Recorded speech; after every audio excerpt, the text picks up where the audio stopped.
Hello ভাই লোক, আমার নাম Shubhamsheel. Welcome to study with friends YouTube চ্যানেলে। আজ আমি নিয়ে চলে এসেছি নতুন চ্যাপ্টার রাসায়নিক গণনার লেকচার নাম্বার 1। ঠিক আছে, তো আজকের কি নতুন চ্যাপ্টার স্টার্ট করছি। কি চ্যাপ্টার নাম? রাসায়নিক গণনা। এই চ্যাপ্টারটা তোমরা অনেকেই হয়তো পড়াশোনা করেছো। অনেক কঠিন লাগে, অনেক ইকুয়েশন হয়, দাদা কত রিয়াকশান বোঝা যায় না, কী সব বলছে আমি বুঝতে পারছি না কিছু। ঠিক আছে, তো সেগুলো আজকে পড়বো, বোঝা গেছে? তো বলো কি চলছে তোমাদের, বলো। ও আমার ঠিকঠাক। তোমার বলে দাদা তোমার কেমন চলছে বলো। ভাই সাহেব খুব খারাপ চলছে, রাজ্যের খুব ভালো অবস্থা তো খুব খারাপ চলছে, তাই আমাদের মানে ভাবো। আমি শোনো আমার গল্প। আমি হচ্ছে গিয়ে ডাব্লিউবিজির এবছরের অ্যাসপিরেন্ট। ডাব্লিউবিজি আমি এবছর দিয়েছি। ডাব্লিউবিজি মানে একটা পরীক্ষা হয় ডাব্লিউবিজি বলে, West Bengal joint entrance examination, যেটা থেকে ইঞ্জিনিয়ারিং করার জন্য একটা পরীক্ষা।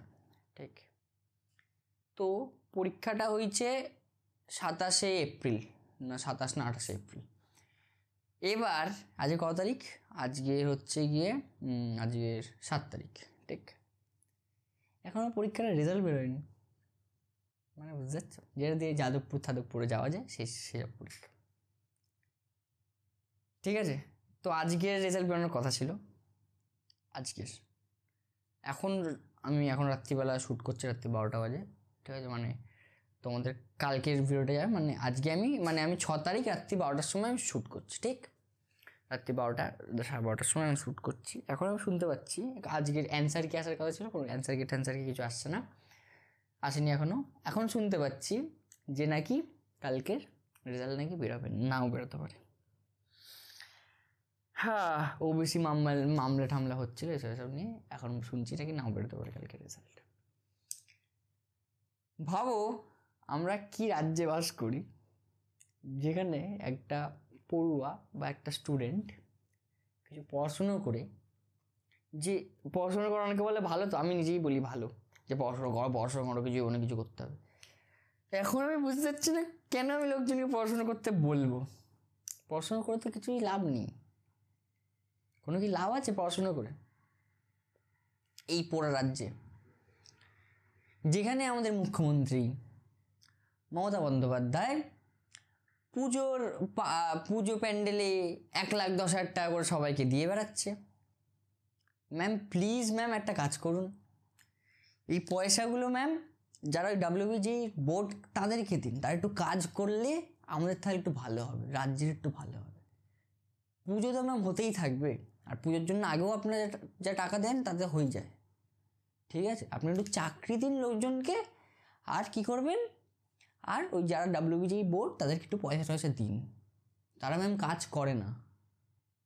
আগের দিন বা আজকের আমি নাম নিয়ে বলছি, পিডব্লিউর একটা স্টুডেন্ট, ফিজিক্সওয়ালা বলে একটা প্ল্যাটফর্ম হয়, তোমরা অনেকে জানো না বা অনেকে জানো।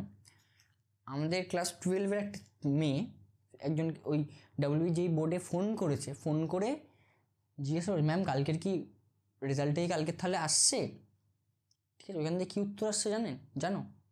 ওখান থেকে উত্তর আসছে যে হ্যাঁ, যে কেন আমাদের চেয়ারম্যান বলেনি 7 তারিখে রেজাল্ট আসবে?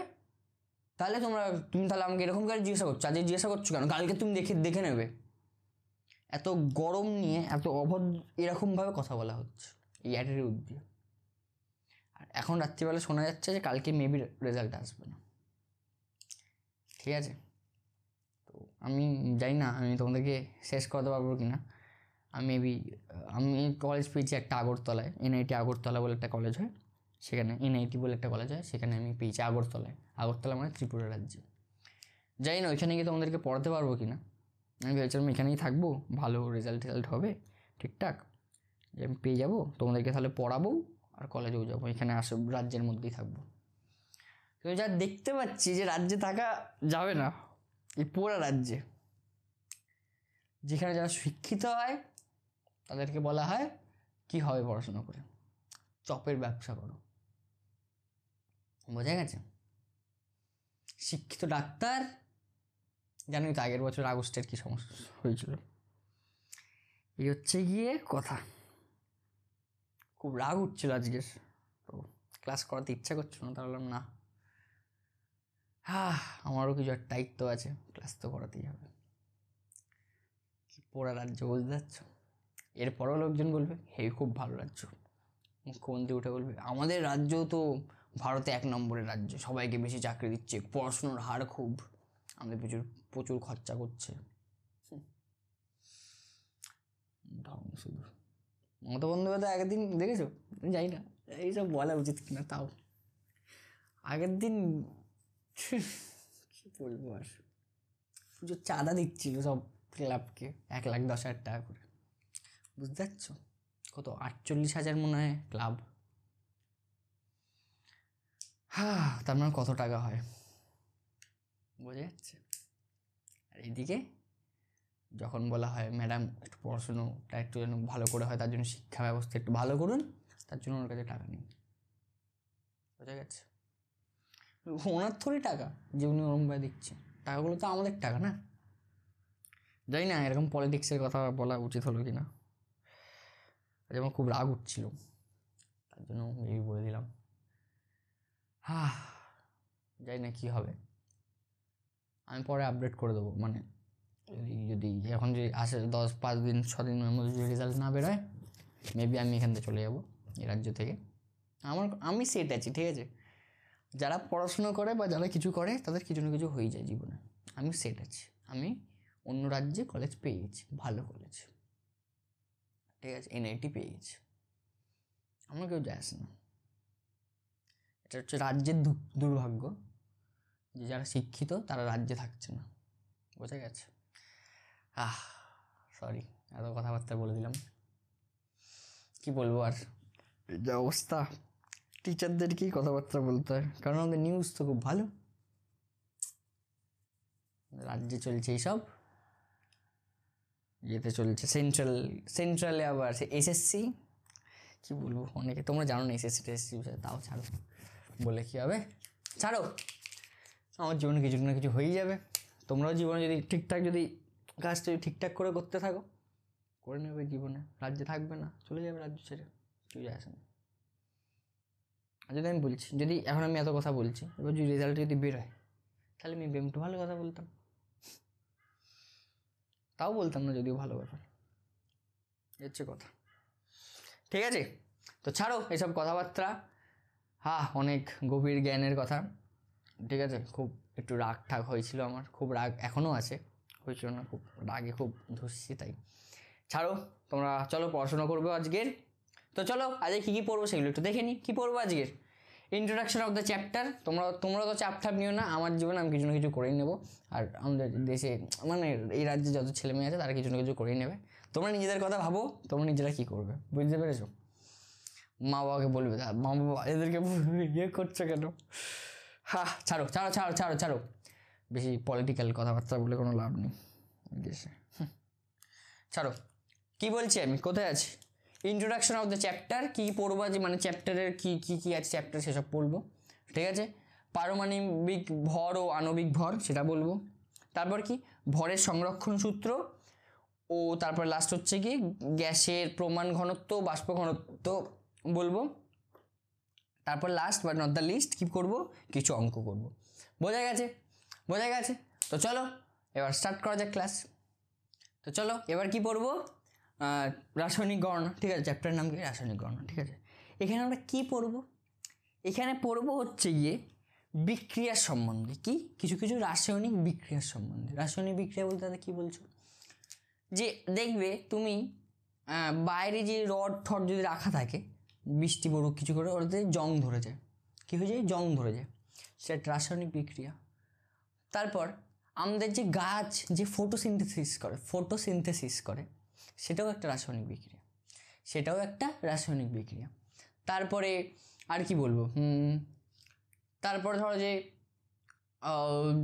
কী বলবো আর কি কী এক্সাম্পল হতে পারে, ওটা একটা রাসায়নিক বিক্রিয়া। তারপরে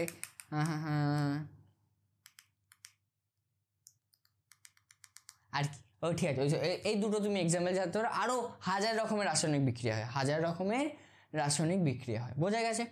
এবার রাসায়নিক বিক্রিয়া বলতে কি বোঝায় দাদা? রাসায়নিক বিক্রিয়াটাই কি হয়? রাসায়নিক বিক্রিয়ায় আমরা একটা এলিমেন্ট নিই, বি একটা এলিমেন্ট নিই, এই এ আর বিকে নিয়ে একটা এলিমেন্ট তৈরি হয় সি, যেটা এই দুটোর ধর্ম থেকে পুরো আলাদা, এই দুটোর ধর্ম থেকে পুরো আলাদা।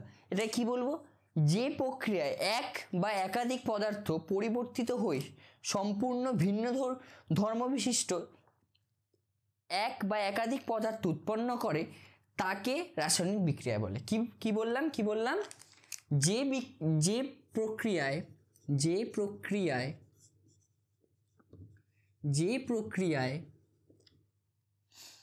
এক বা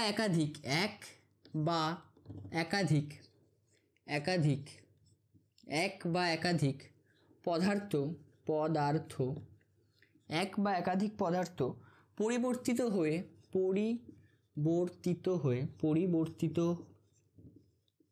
হয়ে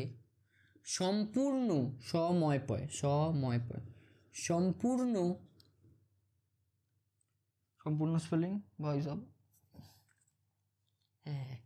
সম্পূর্ণ ভিন্ন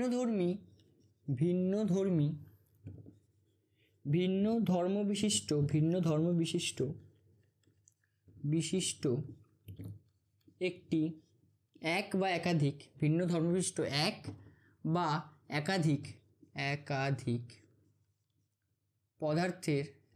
পদার্থের উৎপন্ন হয়, যে প্রক্রিয়ায় উৎপন্ন হয় তাকে রাসায়নিক বিক্রিয়া বলে। রাসায়নিক বিক্রিয়া বলে।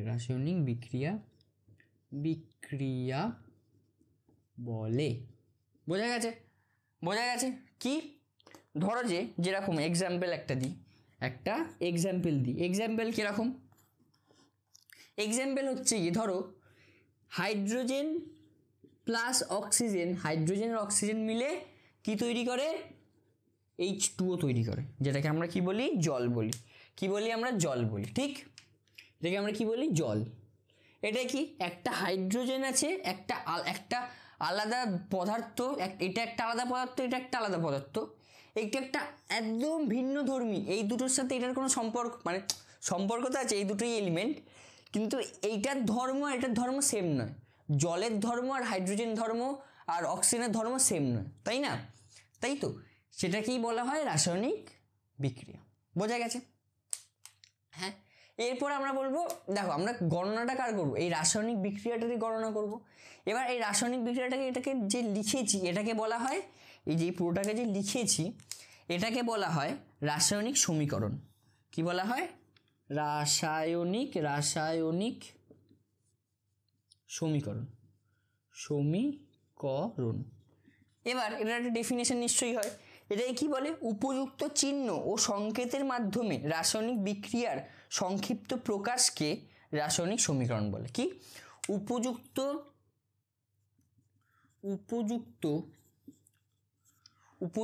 চিহ্ন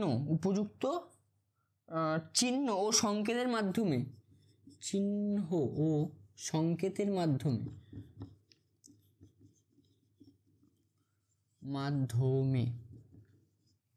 উপযুক্ত চিহ্ন ও সংকেতের মাধ্যমে রাসায়নিক বিক্রিয়ার সংক্ষিপ্ত প্রকাশকে রাসায়নিক বিক্রিয়ার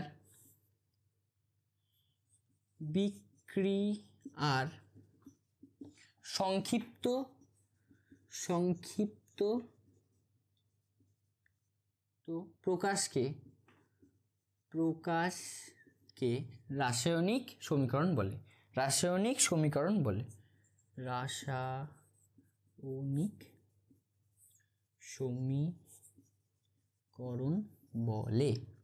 বোঝা গেছে?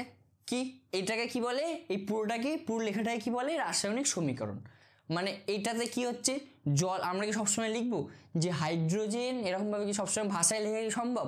যে একবার হাইড্রোজেন মিশছে হাইড্রোজেনের সাথে অক্সিজেন মিশছে, এরকম কি আমরা সবসময় লিখবো? যে হাইড্রোজেনের সাথে অক্সিজেন মিশে তখন জল তৈরি হয়, এরকম কি সবসময় লেখা সম্ভব?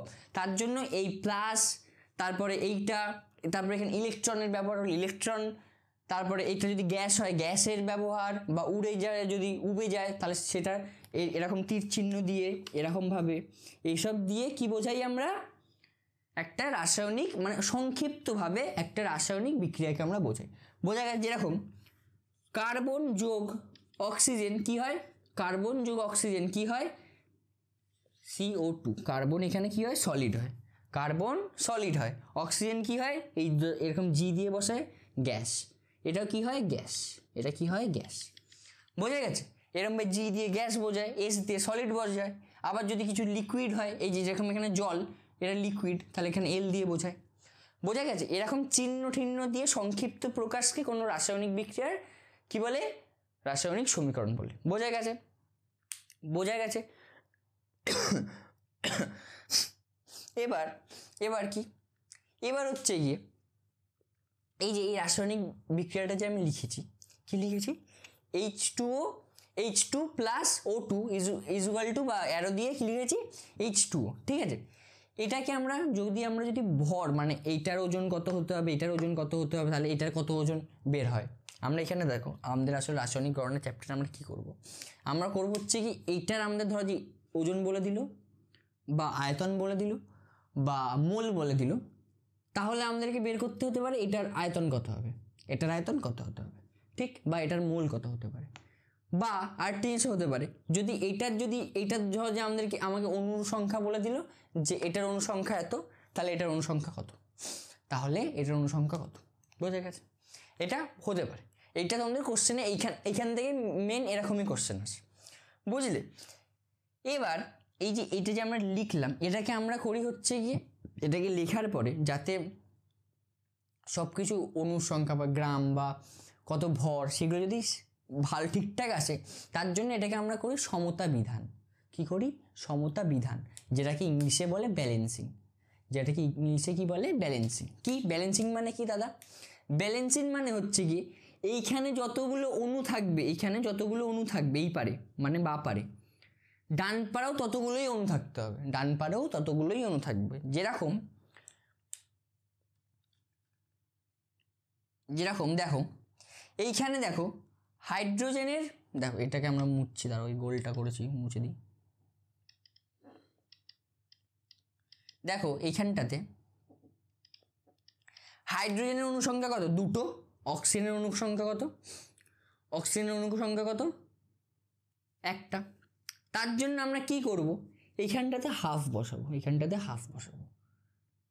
দেখো এইখানে টোটাল অনুসংখ্যা কত হচ্ছে, হাইড্রোজেনের 2টো, অক্সিজেনের প্রথমে ছিল হচ্ছে কি 2টো, কিন্তু এইখানে কি হচ্ছে, দাঁড়াও আরো ভালো করে বোঝাই, কীভাবে ভালো করে বোঝাবো দাদা। দেখো এই ভাই সাহেব পড়ে যাস কেন তুই, দেখো কি বলছি, এইখানে হাইড্রোজেনের অণু কথা আছে 2টো, এখানে হাইড্রোজেনের অণু কথা আছে 2টো, তাহলে এটা ঠিক আছে। এবার এই পারে অক্সিজেনের পরমাণু কটা আছে? 1টা। এখানে অক্সিজেনের পরমাণু কটা আছে? 1টা। তো তাহলে এইখানে কটা আছে? এখানে কটা আছে? 2টো। তাহলে এটা সেম নেই, তার জন্য কি করতে হবে, এবার এই দুটোকে সেম করতে গেলে এইখানে আমরা কিন্তু 2 লিখবো না, এটা 2 লিখলে তাহলে একদম আলাদা একটা এলিমেন্ট তৈরি হয়ে যায়, তাহলে একটা আলাদা এলিমেন্ট বা আলাদা কোনো একটা পদার্থ তৈরি হয়ে যায়, এটাকে বলে H2O2। এটাকে বলে হচ্ছে গিয়ে কি বলে এটাকে, নামটা ভুলে গেছি, এটা কিছু একটা বলে, ঠিক আছে, এটা একটা আলাদা এলিমেন্ট, এটা জল নয়। বোঝা গেছে? এটা জল নয়, এটা একটা আলাদা এলিমেন্ট। তাহলে এখানে কি করবো আমরা, এখানে একটা জল আছে, তাহলে এটাকেও একটা জল করতে হবে, তাহলে এখানে 2টো জল আছে, 2কে 1 করতে গেলে কি দিয়ে ভাগ করতে হয়? 2 দিয়ে ভাগ করতে। তাহলে কি করছি, এখানে হাফ দিয়ে ভাগ করে দিলাম। বোঝা গেছে? হাফ দিয়ে ভাগ করে দিলাম। এবার যদি এইটা থাকে, এটা C+O2 = CO2। এবার এটাতে সমতা বিধান করি, সমতা বিধানই তো বলে, হ্যাঁ ঠিক, সমতা বিধান করি বা ব্যালেন্সিং করি। দেখো এইখানে সি কটা আছে? 1টা। এইবারে সি কটা আছে? 1টা। এইখানে অক্সিজেন কটা আছে? 2টো। এখানে অক্সিজেন কটা আছে? 2টো। তাহলে সব কিছু সেম আছে, তাহলে এখানে আমাদের কোনো সংখ্যা এক্সট্রা করে লিখতে হবে, এখানে 1, এখানেও 1, এখানেও 1, ঠিক আছে, তাহলে আমাকে কোনো সংখ্যা এক্সট্রা করে লিখতে হবে না, ঠিক। আরেকটি ইকুয়েশন লিখি, N2 দিয়ে লিখি, হ্যাঁ দেখো N2 প্লাস H2 = NH3। এটাকে বলে অ্যামোনিয়া। কি বলে এটাকে? অ্যামোনিয়া। এটাকে বলে নাইট্রোজেন, এটাকে বলে হাইড্রোজেন। অনেকে জানে না, অনেকে বলে দিলাম। এটাকে কি বলা হয় না অ্যামোনিয়া। ঠিক, N2 প্লাস H2 মিলে কি হয় NH3। ঠিক, তাহলে এবার দেখো এটাকে আমরা এবার সমতা বিধান করি। এটার আমরা কি করব সমতা বিধান করি বা ব্যালেন্সিং করব। এখানে কটা N2 আছে, এখানে কটা N2 আছে একটা, এখানে কটা N2 আছে দুটো। ঠিক, এইখানে কটা H2 আছে দুটো, এইখানে কটা H2 আছে তিনটে। দেখো সমতা বিধান করার একটা নিয়ম তোমাকে বলে দিচ্ছি। প্রথম নিয়ম হচ্ছে গিয়ে একটা নিয়ম, এটাই একটা নিয়ম আমি বেশিরভাগ ক্ষেত্রে মানি। হাইড্রোজেন যেখানে থাকবে আমরা আগে হাইড্রোজেনটাকে ব্যালেন্স করার চেষ্টা করব, আগে হাইড্রোজেনকে ব্যালেন্স করার চেষ্টা করব, তারপরে আমরা অন্য পরমাণু বা অন্য দিকে যাব, অন্য এলিমেন্ট বা অন্য পরমাণুর দিকে আমরা তারপরে যাব। প্রথমে কাকে ব্যালেন্স করব হাইড্রোজেনকে। দেখো এইখানে দুটো অণু আছে হাইড্রোজেন, দুটো পরমাণু আছে হাইড্রোজেনের, আর এখানে কটা পরমাণু আছে হাইড্রোজেনের তিনটে। তাহলে 2 আর 3কে যদি 2 আর 3কে যদি মিলিয়ে যদি এইখানেও সেম হাইড্রোজেন পরমাণু থাকতো, এইখানেও তাহলে আমরা কি করব 2 আর 3-এর লসাগু করতে পারি, 2 আর 3-এর লসাগু করতে পারি। 2 আর 3-এর লসাগু করলে কত হয় দেখো, এই দুটোর কোনো কমন ফ্যাক্টর নেই, তাহলে এই দুটোকে গুণ করে দিতে পারি, তাহলে কত হয় 6 হয়। তাহলে টোটাল মানে আসলে তাহলে কটা থাকতে হবে, এই পারেও 6টা থাকতে হবে, এই পারেও 6টা করবো। তাহলে এখানে 2 আছে, তাহলে এখানে 3 বসিয়ে দিই, এখানে 3 বসিয়ে দিই। ঠিক, আর এখানে কটা আছে 3টে অণু আছে, 3টে পরমাণু আছে হাইড্রোজেনের, তাহলে এখানে 2 বসিয়ে দিই। তাহলে দেখো হাইড্রোজেন প্রথমে ব্যালেন্স হয়ে গেল। ঠিক, হাইড্রোজেন ব্যালেন্স হয়ে গেল, এখানে 6টা হাইড্রোজেন, এখানেও 6টা হাইড্রোজেন। ঠিক, যদি এই পারে 6টা এই পারে 6টা হয়ে যায়, এবার নাইট্রোজেনের কাজ। এবার নাইট্রোজেন এই পারে কটা আছে দুটো, তাহলে এখানে কটা আছে এখানেও দুটো আছে, তাহলে এটা ঠিক আছে, তাহলে এটা ঠিক আছে, কোনো অসুবিধা নেই। বোঝা গেছে। এবার আমরা কি করব, এবার বলছি দেখো, এই যে এইটা যে দেখতে পাচ্ছ এইখানে যে 1 আছে, এখানে নিশ্চয়ই কিছু নেই, মানে এখানে 1 আছে, এখানে 3 আছে, এটা 2 আছে। ঠিক, এইগুলোকে বলা হয় স্টোইচিওমেট্রি। কি বলা হয় স্টোইচিওমেট্রি, বা তোমাকে বাংলায় যদি আমি বলি এটাকে বলা হয় সহগ। বাংলায়ও সহগ বলা হয় না, এটাকে স্টোইচিওমেট্রি বলা হয় বাংলাতেও, কিন্তু তোমার অঙ্কর ভাষায় এটাকে আমরা কি বলতে পারি সহগ। যেরকম আমরা ধরো যে x = 2y যদি এটা লিখি, তাহলে এখানে x এর সহগ কত 1, 2 এর সহগ কত এই y এর সহগ কত 2। সেরকমই এটাও ভেবে নাও একটা অঙ্কের ইকুয়েশন, তাহলে এইগুলোকে কি বলে 3, 2, 1, এগুলোকে কি বলা হয় সহগ, এগুলোকে কি বলা হয় সহগ। এবার যখন এরা রিয়াকশন করবে তখন এদের সাথে একটা সম্পর্ক হবে, তখন এইটার 1 মোল, এটার যত সহগ হবে, এটার n এর যত সহগ হবে, ঠিক আছে, তার তত মোল এটার সাথে রিয়াকশন করবে, তার মানে কি বলছি আমি, এখানে N2 এর n এর সহগ কত 1, তাহলে N2 এর 1 মোল এটার সাথে রিয়াকশন করবে, H2 এর সাথে কত রিয়াকশন করবে, তাহলে H2 এর কত মোল লাগবে 3 মোল লাগবে, H2 এর কত মোল লাগবে 3 মোল লাগবে। তাহলে NH3 এর কত মোল লাগবে, NH3 এর লাগবে হচ্ছে কি 2 মোল, NH3 এর 2 মোল লাগবে। বোঝা গেছে এখানে কি হচ্ছে N2 এর 1 মোলের সাথে H2 এর 3 মোল রিয়াকশন করে বা বিক্রিয়া করে NH3 এর বা অ্যামোনিয়ার 2 মোল সৃষ্টি করছে। বোঝা গেছে। তাহলে এইটাতে আমরা করি, এইটাতে আমরা করি সেম জিনিস, করি, এটাতে করার আগে এইটাতে করি। দেখো এইখানে কি হচ্ছে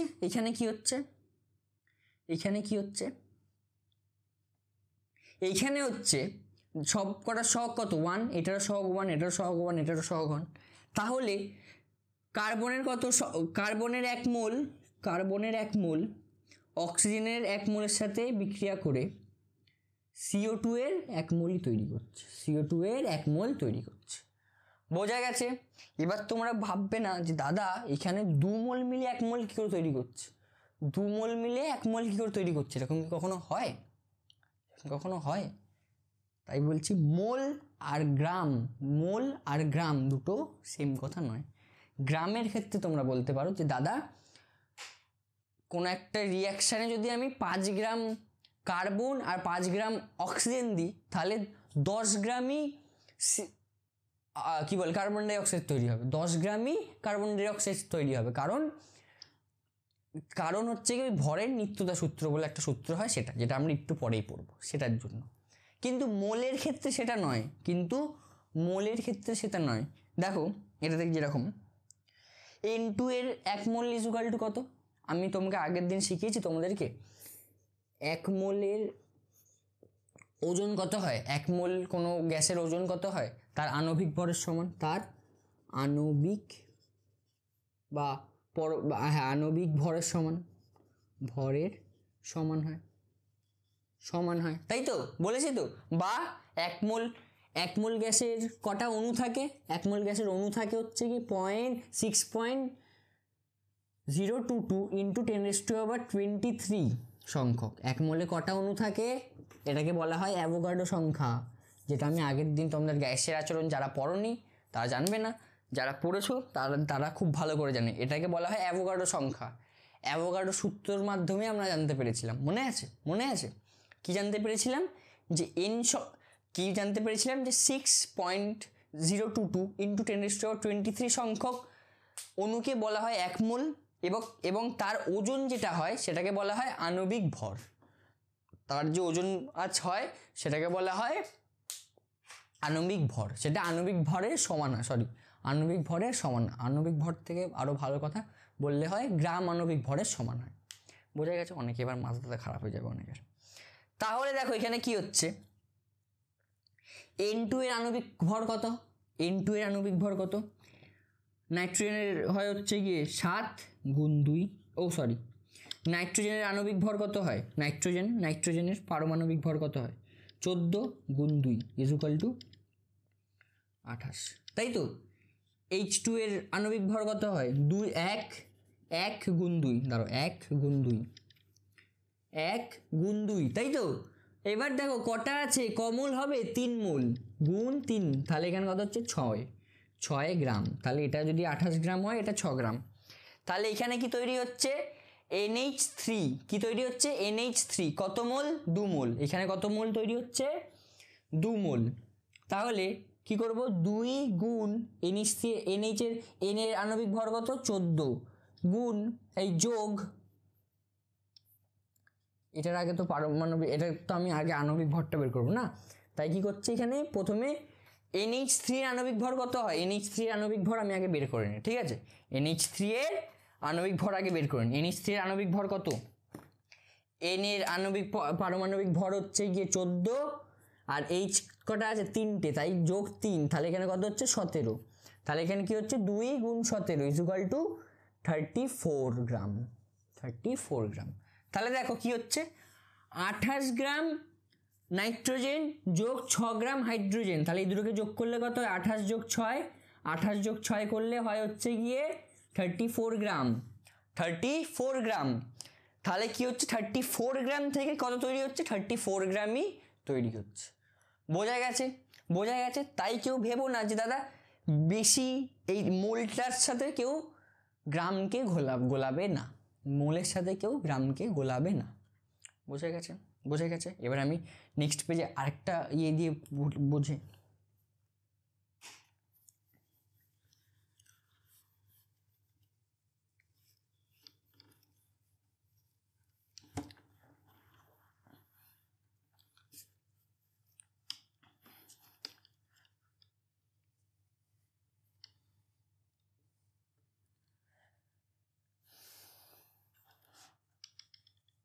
আমি কি বলতে চাইছি সেটা আরেকবার বলি। দেখো যদি একটা রিয়াকশন পাবে, হ্যাঁ H2, এটা সবথেকে বেশি সোজা, H2 প্লাস O2 থেকে কী তৈরি হয়? H2O, ঠিক। এবার এটাকে প্রথম কাজ শোনো বলছি, রাসায়নিক গণনার প্রথম কাজ, এটা আমরা কি করব? সমতা বিধান করব বা ব্যালেন্সিং করব। কি করব? রাসায়নিক সমীকরণটার ব্যালেন্সিং করব বা রিয়াকশানটার কী করব, ব্যালেন্সিং করব, বোঝা গেছে, বা সমতা বিধান করব। ঠিক, তাহলে দেখো এখানে কটা H2 আছে, দুটো। এই পারে কটা প্রথমে কি H2 দেখবো, প্রথমে কি দেখবো, H2। এখানে কটা H2 আছে, দুটো। এখানে কটা H2 আছে, দুটো। হয়েছে। এখানে কটা O2 আছে, দুটো। এখানে কটা O2 আছে, ও আছে, সরি, এখানে কটা ও এর পরমাণু আছে, দুটো। আর এখানে কটা ও এর পরমাণু আছে, একটা। তাহলে কি করব, H তো সমান আছে, তাহলে এই পারে হাফ বসিয়ে দিই, এই পারে হাফ বসিয়ে দিই। বোঝা গেছে। এবার সেই মোলেরটা একটু দেখে নিই। এবার কি হচ্ছে, তাহলে যদি আমরা লিখি তাহলে কি লিখবো, 1 মোল H2 এর, আমার সাথে লিখতে পারো 1 মোল H2, এখানে কত 1 মোল H2, হাফ মোল O2 এর সাথে হাফ মোল অক্সিজেনের সাথে বিক্রিয়া করে, এখানে এটার সহগ কত 1, এটার সহগ 1 মোল জল তৈরি করে, 1 মোল জল তৈরি করে। কি হচ্ছে তাহলে, আমার সাথে সাথে একটু বলো, আমি কি বলছি সেটা একটু আমার সাথে সাথে বলো, যে কি হচ্ছে এখানে, এটার সহগ কত 1, এটার সহগ কত হাফ, এটার সহগ 1, তাই তো। তাহলে কি হচ্ছে, তাহলে আমরা কি লিখবো, 1 মোল হাইড্রোজেনের সাথে হাফ মোল অক্সিজেন বিক্রিয়া করে 1 মোল জল উৎপন্ন করে। বোঝা গেছে। এবার একবার ওই গ্রামেরটা একবার বুঝুন, একবার গ্রামে একবার করে দেখি। 1 মোল হাইড্রোজেনের ওজন কত হবে, 1 মোল হাইড্রোজেনের ওজন কত হবে, তার আণবিক ভরের সমান। আণবিক ভর কত হাইড্রোজেনের, 1, হাইড্রোজেনের আণবিক ভর কত 1 গুণ 2, কারণ দুটো পরমাণু আছে, ইকুয়াল টু 2 গ্রাম। ঠিক, এটা কি দেখা যাচ্ছে না মনে হয়, একটু বড় করে লিখতে হবে সোমদা। কি হচ্ছে 1 গুণ 2 ইকুয়াল টু 2 গ্রাম। এটা কত তৈরি হচ্ছে, 2 গ্রাম। ঠিক, এইখানে কত, এইটার কত, এইখানে হাইড্রোজেনের অক্সিজেনের পরমাণুর সংখ্যা, অক্সিজেনের আণবিক ভর কত হয় 16 গুণ 2 কেন, এইখানে 2 দিয়ে কেন গুণ করেছি বুঝতে পারছো, এই দুইটার জন্য এখানে 2 দিয়ে গুণ করেছি। ঠিক আছে, এইখানে এবার 2টা দিয়ে কেন গুণ করেছি, অন্য কালি 16 গুণ 2। ঠিক আছে, এই গুণটা দিয়ে কেন, এই 2টা দিয়ে কেন গুণ করেছি, এই যে এই 2টা আছে বলে। ঠিক আছে, গুণ হাফ, কারণ এই 2টার জন্য, এই যে এই সহগটার জন্য গুণ হাফ। বোঝা গেছে। তাহলে আমরা কি করব, যদি আমরা যদি পারমাণবিক ভর যদি বের করতে হয় বা কত ওজন আছে সেটা বের করতে হয়, কি করব, এইখানে যে সহগটা আছে সেটার সাথে গুণ করব, তারপরে একটা পরমাণু মানে অক্সিজেন পরমাণুর যে ওজনটা সেটাকে গুণ করব, দিয়ে কার সাথে গুণ করব, কটা পরমাণু আছে সেটা দিয়ে, কটা পরমাণু আছে 2টো, তাহলে সেটা দিয়ে গুণ করব। তাহলে এই 2 আর এই 2 কেটে যায়, তাহলে এখানে কত গ্রাম হচ্ছে 16 গ্রাম, এখানে কত গ্রাম হচ্ছে 16 গ্রাম। এবার এইখানে কত আছে, এখানে H2 মানে 2 গ্রাম, কারণ দুটো আছে, প্লাস 16, 2 + 16, এই যে 16 ইকুয়াল টু কত হচ্ছে 18 গ্রাম, তাহলে কি দেখতে পাচ্ছি, এই পারে টোটাল কত ভর 18 গ্রাম, আর এই পারে কত ভর 18 গ্রাম, তাহলে আমরা দেখতে পাচ্ছি যে ভর সবসময় কি থাকছে, সংরক্ষণ থাকছে, সংরক্ষিত থাকছে। ঠিক আছে, ভর না তো এখান থেকে এখানে যেতে, না তো ভর চেঞ্জ হচ্ছে, না তো বাড়ছে, না তো কমছে। বোঝা গেছে, বুঝতে পেরেছো, খুব ভালো করে বুঝতে পেরেছো। হ্যাঁ, এই যে এইটা যে হচ্ছে, এই যে ভর যে চেঞ্জ হচ্ছে না, এটাকে বলা হয়, এটা যে হচ্ছে, এটার জন্য একজন বিজ্ঞানী ছিলেন, বিজ্ঞানীর নাম জানি না, ভুলে গেছি, বিজ্ঞানীটার নামটা যদি পেয়ে যাই তোমাদের ভাগ্য ভালো। তিনি কি দিয়েছিলেন, তিনি একটা সূত্র দিয়েছিলেন, কি সেটা হচ্ছে গিয়ে, energy cannot be created or neither B destroyed, মানে এনার্জি ক্রিয়েটও করা যায় না আর ডিস্ট্রয়ও করা যায় না। বোঝা গেছে। এই যে সূর্য থেকে যে এনার্জিটা আসছে সেটাও কোথা থেকে হচ্ছে, থেকে কি বলার নাম, আমরা মানুষের এনার্জি ক্রিয়েট করতে পারি না। বোঝা গেছে, এই হচ্ছে গল্প। এবার কি, তাহলে এই energy cannot be created not destroyed, এটা তোমরা শুনেছো অনেক জায়গায়। ঠিক আছে, এবার এটারই বাংলা ভার্সন হচ্ছে গিয়ে ভরের সংরক্ষণ সূত্র। সেটা কি, সেটা কি দাদা, সেটা আমি একটু লিখে দিই, টুক করে আমি একটু লিখে দিই। কি? ভরের সংরক্ষণ সূত্র, ভরের হ্যাঁ ভাই সাব, ভরের সংরক্ষণ সূত্র, সংরক্ষণ সূত্র কি? এটা কি? সেটা পদার্থের ভর অবিনশ্বর। উফ কি কবিতা! পদার্থের ভর অবিনশ্বর, পদার্থের ভর অবিনশ্বর মানে energy cannot be created or destroyed universe. অবিনশ্বর, ঠিক আছে, অবিনশ্বর, ঠিক। তারপরে কি বলেছে? একে সৃষ্টি বা ধ্বংস করা যায় না, একে সৃষ্টি বা ধ্বংস করা যায় না, বা ধ্বংস স্পেলিং ধ্বংস করা যায় না, ধ্বংস করা যায় না, ঠিক। কোনো রাসায়নিক পরিবর্তনের আগে ও পরে, কোনো রাসায়নিক বিক্রিয়ায়, কোনো রাসায়নিক পরিবর্তনের আগে ও পরে মোট ভর, পদার্থের মোট ভর সমান থাকে। বোঝা গেছে। এবার আমাদের একটা বিজ্ঞানী ছিলেন, বিজ্ঞানীটার নাম কি ছিল দাদা? বিজ্ঞানীটার নাম ছিল আইনস্টাইন, স্যার অ্যালবার্ট আইনস্টাইন। নাম শুনেছো নিশ্চয়ই, আশা করি। এনার যদি নাম না শুনে থাকো ভাই সাহেব, জলে ডুবে যাও, শিওর। না, জলে ডুববে না বলছি, অনেকে নাই শুনতে পারে, তাও স্যার অ্যালবার্ট আইনস্টাইন খুব ফেমাস বিজ্ঞানী, খুবই ফেমাস বিজ্ঞানী। এবার তিনি খুব মাথায় বুদ্ধিশুদ্ধি ছিল। তিনি দেখেছিলেন এখানে কি হয় জানো তো, অনেক সময় এইখানে যদি 1 গ্রাম হলো, এইখান থেকে কি হয় আরেকটা, এইটা যে 1 গ্রাম, তো এইখান থেকে একটু কমও হতে পারে, এটা 16 গ্রামও হতে পারতো, এটা 16 গ্রামও হতো। আর 2 গ্রাম কিসে? হিট এনার্জিতে কনভার্ট হয়ে যেত, হিটে কনভার্ট হয়ে যেত। কিসে কনভার্ট হয়ে যেত? হিটে কনভার্ট হয়ে যেতে পারতো। এটা জলের জন্য, জলে হিটে কনভার্ট হয় না, কিন্তু অনেক যে বড় বড় রিয়াকশান হয়, যেরকম তোমরা দেখবে যে ওষুধ বানানোর যে ফ্যাক্টরি হয়, জানো তো, ওষুধ বানানোর ফ্যাক্টরি হয়, তারপরে আরও অনেক, তোমরা মেবি কখনো কেমিস্ট্রি ল্যাবে যাওনি, কেমিস্ট্রি ল্যাবে যদি যেতে তাহলে বুঝতে পারতে। অনেক সময় দেখবে দুটো এলিমেন্টকে যদি মেশানো হয়, ঠিক আছে, দেখবে গরম হয়ে যায়, ঠিক আছে, দেখবে কি হয়ে যায়, গরম হয়ে যায় এলিমেন্ট দুটো, আর একটু ধোঁয়া ওঠে, এরকম। এইটা হলে কি হয়, ওই ধোঁয়াটা যে উঠছে বা গরম হচ্ছে, ওটা ওই এনার্জিটা বা ওই ভরটা, ধোঁয়া ওঠা মানে কি, ভরটা কিসে, এনার্জি কি, তাপ শক্তিতে কনভার্ট হয়ে গেছে, ভরটা তাপ শক্তিতে কনভার্ট হয়ে গেছে। তার জন্য স্যার অ্যালবার্ট আইনস্টাইন কি বলেছিলেন, যে ভর নয়, এনার্জি, এই যে আমি ইংলিশটা কি বললাম, energy cannot be created or বা নর বি ডিস্ট্রয়েড। আমি কি বললাম? এনার্জির কথা বললাম। আর এখানে কি লেখা আছে? ভর লেখা আছে। এখানে কি লেখা আছে?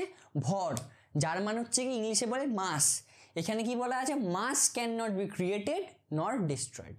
মাস, এখানে মাস, কিন্তু আসল কথা হচ্ছে এনার্জি। এই মাসটা সবসময় কি, অনেক সময় কি হয়, এই মাসটা কি করে, মাসটা অনেক সময় কিসে, এনার্জিতে কনভার্ট হয়ে যায়, এনার্জিতে।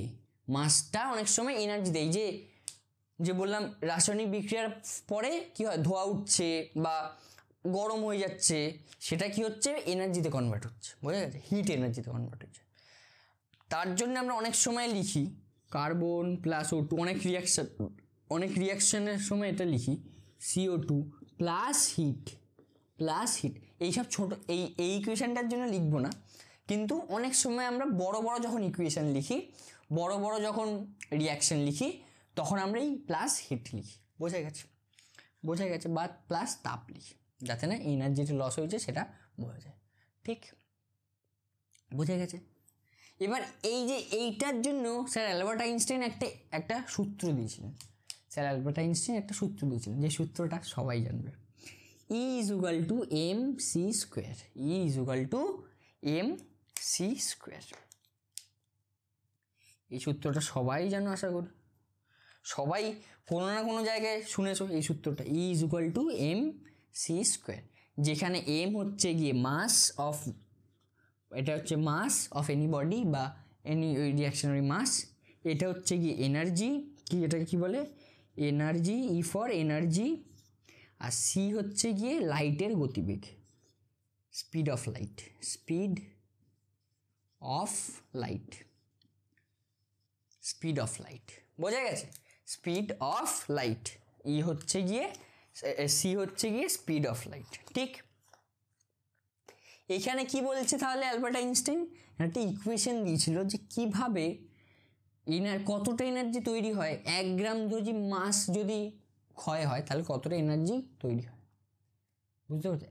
যদি 1 গ্রাম যদি মাস যদি হিট এনার্জি যদি কনভার্ট হয় তাহলে সেটা কত এনার্জি হবে, সেটার জন্য অ্যালবার্ট আইনস্টাইন এই ইকুয়েশনটা দিয়ে গেছিলেন, বুঝতে পারছো? যদি ধরো যে আমি বললাম যে আমার 1 গ্রাম মাস কোনো একটা রিয়াকশানের জন্য 1 গ্রাম মাস আমাদের হিট এনার্জিতে কনভার্ট হচ্ছে, তাহলে আমি এখান থেকে বের করতে পারি সেই হিট এনার্জিটা কত, তাহলে কি 1 গ্রাম ইন্টু, দেখো সি মানে হচ্ছে গিয়ে স্পিড অফ লাইট, লাইটের স্পিড কত হয় তোমরা কি জানো? এই যে আমরা যে লাইট, এই যে আমার গায়ে এখন লাইট পড়ছে, সেই লাইটের স্পিড কত হয় জানো? যে তোমরা যে দেখছো লাইটের জন্য পরের আমরা এর পরের চ্যাপ্টারে আমরা আলো পড়বো, লাইটের স্পিড কত হয় জানো? লাইটের স্পিড হয় 3 × 10⁸ metre per second, 3 × 10⁸ metre per second. কিন্তু এখানে যেহেতু গ্রামে আছে তার জন্য আমরা কিসে করবো, এখানে যেহেতু গ্রামে আছে তার জন্য আমরা এটাকেও আমরা সেন্টিমিটারে কনভার্ট করবো, সিজিএস এককে, তাহলে এটা কি হচ্ছে 3 × 10⁻10 metre per second, 10 metre per second, ঠিক? তাহলে এবার এটা স্কোয়ার করা আছে, তাহলে এটা স্কোয়ার করা আছে, তাহলে 3 × 10⁻10 তার হোল স্কোয়ার, তাহলে এটা কত হচ্ছে, এখানে 3 স্কোয়ার করলে কত হয়, 9 × 10⁻, দেখো 10⁻10 ওটা স্কোয়ার করলে কত হয়, দেখো সবসময় জানো তো পাওয়ারে সবসময় গুণ হয়, পাওয়ারে গুণ হয়, তাহলে 10 × 20 করলে 10 × 2 করলে হয় 20, এত আর্গ, এটা জুলে কিন্তু হবে না, এটা কিসে হবে, আর্গ। এবার এটাকে যদি জুলে কনভার্ট করতে হয় আমরা জানি সবসময় 1 জুল = 1 জুল = 10⁻7 আর্গ, 10⁻7 আর্গ, তাহলে এটাকে কী দিয়ে ভাগ করবো, 10⁻7 দিয়ে, তাহলে ইজুকাল টু কত হচ্ছে 9 × 10⁻13 আর্গ, 9 × 10, এই আর্গ কেন, জুল, এত জুল, 1 গ্রাম যদি মাসের ক্ষয় হয় তাহলে এত জুল এনার্জি প্রডিউস হয়, এত জুল এনার্জি প্রডিউস হয়। কিন্তু আমাদের এই যে ছোটোখাটো ইকুয়েশানে, ছোটোখাটো তোমরা এখন যা পড়বে তোমরা এখন, তাতে তোমরা মাস লস দেখতে পাবে না, তাতে তোমরা মাস লস বা হিট লস তাতে তোমরা দেখতে পাবে না, তার জন্য এই ইকুয়েশনটা কোনো কাজে লাগে না এখন তোমাদের, কিন্তু পরে প্রচুর কাজে লাগে, ঠিক আছে? এই হচ্ছে কি কথা, দেখো ফিজিক্সটা কি সুন্দর না, ফিজিক্স হেভি লাগে না? আমার খুব ভালো লাগে ফিজিক্স, এটা তো কেমিস্ট্রি পার্ট চলছে, তাও এই জিনিসপত্রগুলো জানলে কত ভালো লাগে না? এবার তার জন্য আইনস্টাইন এই ভরের সংরক্ষণ সূত্র, এটা দেখতে পাচ্ছ আইনস্টাইন দিয়ে গেছিলেন ভর ও শক্তির সম্মিলিত নিত্যতা সূত্র, ভর ও শক্তির সম্মিলিত নিত্যতা সূত্র, সেটাতে কি লেখা ছিল, ওই যেটা আমি বললাম energy cannot be created not destroyed, সেটাই লেখা ছিল। তাহলে কি এটা আছে, কোনো রাসায়নিক বিক্রিয়ায় ভর, দাঁড়াও কালো কালো যেটা লিখিনি,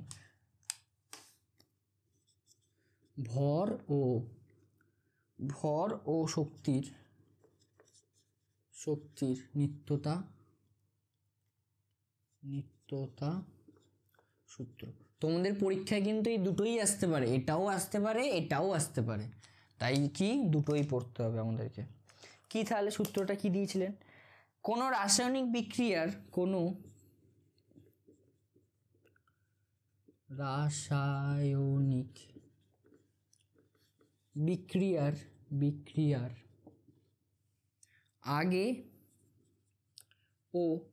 আগে ও পরে আগে ও পরে পদার্থের আগে ও পরে পদার্থের ভর ও শক্তির মোট পরিমাণ, পদার্থের ভর ও শক্তির মোট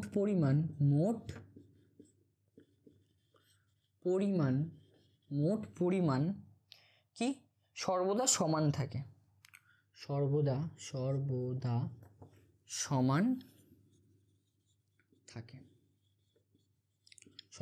সমান থাকে। মহাবিশ্বে ভর ও শক্তির মোট পরিমাণ ধ্রুবক ও অপরিবর্তনীয়। মহাবিশ্বে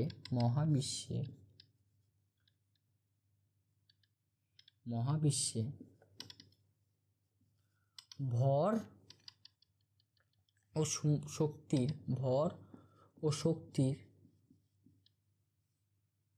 শক্তির মোট পরিমাণ ধ্রুবক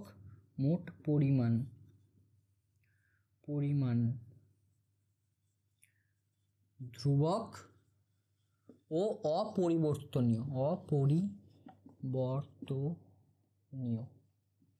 স্পেলিং কি ঠিক লিখেছি? ও 9 দীর্ঘই হবে, ঠিক আছে। এই ছিল হচ্ছে কি গল্প, বোঝা গেছে? অপরিবর্তনীয়, ঠিক বোঝা গেছে? হ্যাঁ, এর হচ্ছে কথা। তাহলে তোমরা একটা আইনস্টাইনের একটা সূত্র পড়ে নিলে এই সুবাদে। তোমরা কত লাকি, ক্লাস 10 আইনস্টাইনের সূত্র। হ্যাঁ, ভালো লাগে না? আমার আইনস্টাইনের নাম শুনলে আমার ভালো লাগে, ঠিক আছে। এবার লোকজনকে তুমি কি বলতে পারবে যে এনার্জি কখনো তৈরিও করা যায় না। এই যে আমাদের পুরো এখানে কি বলা যায় লাস্ট লাইনটা, মহাবিশ্বে ভর ও শক্তির মোট পরিমাণ ধ্রুবক হয় ও অপরিবর্তিত। কি আমাদের পুরো মহাবিশ্বে, কি পুরো পৃথিবীতে, পৃথিবী বলছি না, পুরো ইউনিভার্সে, ওই যে মিল্কি ওয়ে গ্যালাক্সি হয় বা কিছু তোমরা জানো না, হয়তো অনেকেই জানো, মিল্কি ওয়ে গ্যালাক্সি সব পুরো জায়গায় ভর পুরো ধ্রুবক। মানে কি বলবো তোমাকে, মানে এরকম জিনিসপত্র জানি না, মানে ভেবে না তোমাকে কেউ 5 টাকা দিল, ঠিক আছে, তোমার কাছে কেউ একজন 5 টাকা রেখে দিয়েছে, ঠিক আছে। এবার তুমি ওই 5 টাকাটাকে গলিয়ে খেতে পারো, কিছু করতে পারো, এই করতে পারো, সেই করতে পারো, কিছু কিনতে পারো, ঠিক আছে। যদি তুমি কেনো তাহলে তোমাকে কাছে 5 টাকার জিনিসপত্র আসবে, ঠিক আছে। ওটা কি খাবারে কনভার্ট হয়ে গেল 5 টাকাটা। সেরকমই আমাদের পুরো ইউনিভার্সে জানি না ভাই সাহেব, ভগবান তো বলি না, মানে নেচার এমন একটা জিনিস দিয়েছে যে এতটাই আমার কাছে ভর থাকতে পারে, এতটাই আমার কাছে। তুমি যদি খাও দেখবে তোমার তাহলেই ওজন বাড়বে, না খেলে তুমি শেষ, মরে যেতে যাবে। এবার যখন তুমি মরে যাবে তাহলে তুমি মাটিতে মিশে যাবে, যখন তুমি মরে যাবে তখন তুমি মাটিতে মিশে যাবে। মানে কি 1/cos জিনিসপত্র, সেটাই আমি বলছি, ঠিক আছে। হেভি জিনিসপত্র, বোঝা গেছে? এইটা হচ্ছে গিয়ে কথা, এই হচ্ছে গিয়ে গল্প, ঠিক। এবার আমরা কি পড়বো? মোলের কথা তো বলেছি। এবার আমরা পড়বো হচ্ছে কি পারমাণবিক ভর, আর পারমাণবিক ভর ও আণবিক ভরের সম্বন্ধে, মানে কি ডেফিনিশনটা আসলে কী হয় সেটা পড়বো, ঠিক আছে। তো চলো পড়ি। এবার আমরা এবার পড়বো হচ্ছে কি পারমাণবিক ভর কাকে বলে বা আণবিক ভর কাকে বলে। আমরা সবসময় শুনতে আসছি পারমাণবিক ভর এটা, আমরা জানি কত সংখ্যা হয় সেটাও আমরা জানি, তো এগুলো কী আসল জিনিসটা কি? দেখো, আমি পরমাণু কাকে বলে আর অণু কাকে বলে সেটা আমি আগের ক্লাস মানে আমি গ্যাসের আচরণে বুঝিয়েছি, তাও একবার বুঝিয়ে দিই। যদি এটা CO2 যদি একটা পদার্থ হয়, CO2 যদি একটা গ্যাস হয়, এই গোটাটাকে মানে কোনো একটা গ্যাস অসংখ্য এই CO2 অণু বা কণা দ্বারা তৈরি হয়। CO2 অণু বা কণা দ্বারা তৈরি হয়। ধরো যে CO2 গ্যাস, যদি আমরা বলি যে এত বায়ুতে এত CO2 গ্যাস আছে, তাহলে সেখানে অনেকগুলি CO2-র কণা থাকে, এই কণাটা মানে এই একটা গোটাটাকে, সেই প্রত্যেকটা কণায় CO2 গ্যাসের কিন্তু প্রপার্টিস থাকে, প্রত্যেকটা কণাতেই CO2 গ্যাসের প্রপার্টিস থাকে, ঠিক আছে। এবার এই একটা কণাকে যেটার মধ্যে CO2 পুরোটা থাকবে, সেটাকে আমরা বলি হচ্ছে গিয়ে অণু। সেটাকে কি বলি? অণু। সেটাকে বলা হয় অণু। কি বলা হয় এটাকে? অণু। ভাই সব কালি পড়ছে না, ঠিক আছে। এটাকে কি বলা হয়? অণু বলা হয়, ঠিক। এবার এবার যে ইন্ডিভিজুয়ালি সি আর ওটাকে ইন্ডিভিজুয়ালি মানে আলাদা আলাদা করে কার্বন আর অক্সিজেনটাকে এই দুটোকে বলা হয় হচ্ছে গিয়ে কি বলা হয় পরমাণু। পরমাণু বোঝা গেছে? বোঝা গেছে। এবার আমরা কি পড়ব? অণু আর পরমাণু কাকে বলা হয় বোঝা গেছে। এবার আমরা পড়ব পরমাণবিক ভর কাকে বলে। কি বলবো?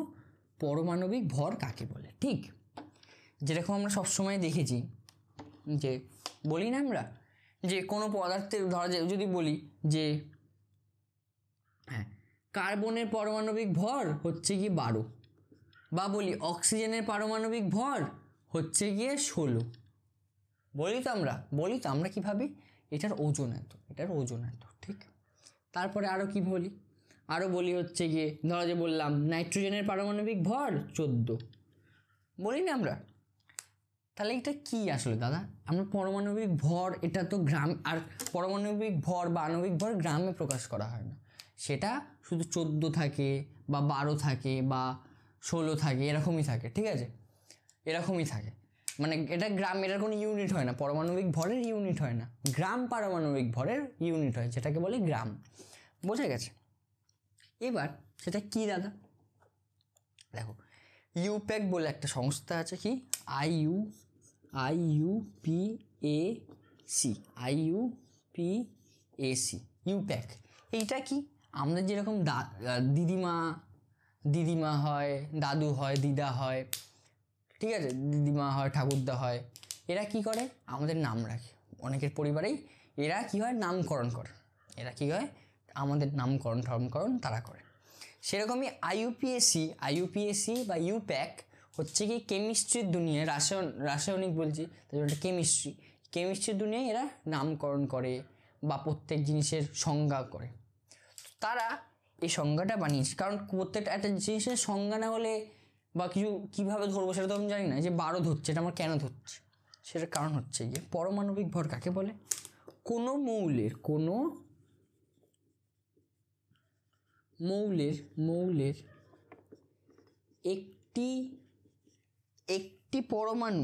একটি পরমাণু C12 এর, এটাকে আইসোটোপ, এটা জানো তো, এটা C12 মানে কি?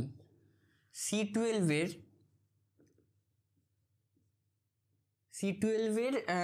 পরমাণু, C12 পরমাণুর 1/12 অংশের ভরের তুলনায়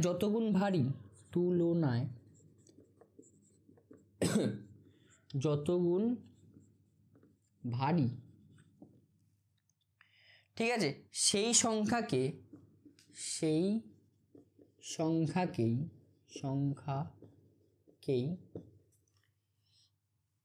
ওই গ্যাসটির, ওই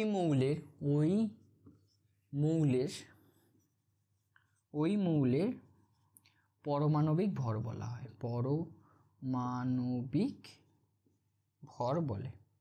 পারমাণবিক ভর বলে। বোঝা গেছে? কি বলছে? কোনো মৌলের একটি পরমাণু C12 পরমাণুর 1/12 অংশের যত 12 অংশের ভরের 12 অংশ পরমাণুর 1/12 অংশ ভরের তুলনায় যতগুণ ভারী, সেই সংখ্যাকে ওই মৌলের পারমাণবিক ভর বলে। তাহলে আমরা তাহলে C12 এর ওজন ধরা যায় কিছু একটা, সে তার 1/12 ইন্টু C12 এর ওজন ইন্টু C12 এর ভর, C12 অণুর ভর। ঠিক আছে, এইটা যত গুণ সেটা বোঝা গেছে। এটার সাথে যত গুণ করলে ওই অণুটার ভর আসছে, সেটাই হচ্ছে গিয়ে ওর পারমাণবিক ভর বলা হয়। বোঝা গেছে?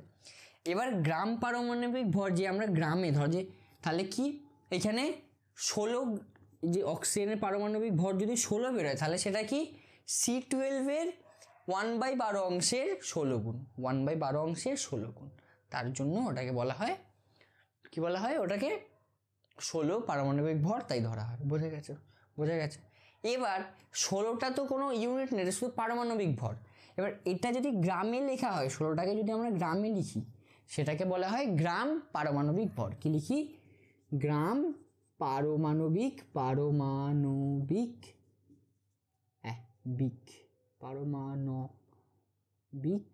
ভর। বোঝা গেছে? বোঝা গেছে?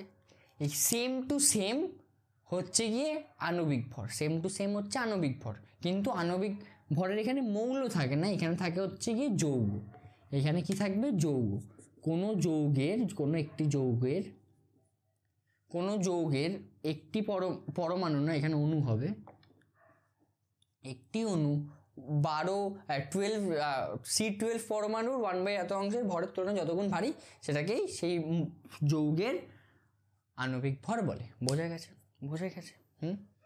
মানে যৌগ মানে ধরো যেরকম CO2, H2O, MgO, এরকম MgO2, এই জিনিসপত্রগুলো হচ্ছে কি যৌগ। বোঝা গেছে? বোঝা গেছে কাকে বলে গ্রাম পারমাণবিক ভর। এবার অনেকে বলবে, দাদা তুমি তো এগুলো তো সব বলে দিলে, কিন্তু তুমি যে CO2 এর যে 12 পারমাণবিক ভর, এটা তোমরা হয়তো জানো, কিন্তু আমি তো জানি না। সি এর যে 12 হয় পারমাণবিক ভর, সেটা তো তুমি জানো, কিন্তু আমি জানি না, তাই না? তারপরে CO2কে যে কার্বন ডাই অক্সাইড বলে, তুমি জানো, আমি জানি না। CH4কে যে মিথেন বলে, এটাকে কি বলা হয়? মিথেন। তুমি জানো, আমি জানি না। তাহলে যদি কোশ্চেনে যদি এরকম দেয়, কিছু কিছু নাম ঠাম দিয়ে দেয়, যেরকম কি নাম দিতে পারে, দিয়ে দিল কপার সালফেট, সেটার মানে আমি কি করে জানবো সেটা কোনটা হবে? সেটা আমি কী করে জানবো? তার জন্য আমি তোমাদেরকে যেগুলো বেশিরভাগ আসে সেইগুলোর পারমাণবিক ভর আর কি নাম লিখে আমি এখন বোর্ডে দেখাচ্ছি, ঠিক আছে? তাহলে একদম প্রথমে কি দেখবো? মিথেন। প্রথমে কি? মিথেন। দেখো একটা জায়গায় নামকরণ করি, একটা জায়গায় নাম, অনুর সংকেত,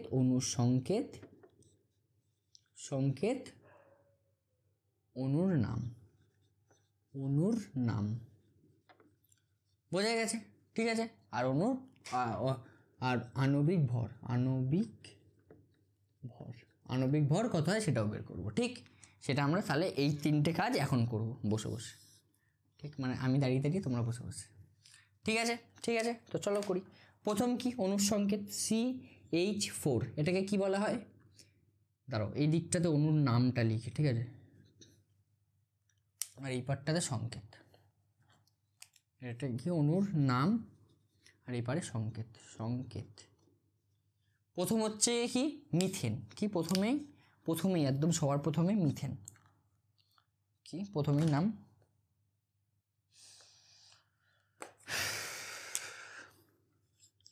মিথেন। আমার সাথে সাথে খাতায় লিখবে। অনুর সংকেত কি? CH4। আণবিক ভর কত? সি এর আণবিক ভর হয় 12 প্লাস এইচ এর আণবিক ভর হয় 1 গুণ 4, যেহেতু 4টে আছে, তাহলে কত হচ্ছে? 16। তাহলে কত হচ্ছে? 16। বোঝা গেছে? তারপরে নেক্সট হচ্ছে গিয়ে ম্যাগনেসিয়াম অক্সাইড। কি? ম্যাগনেসিয়াম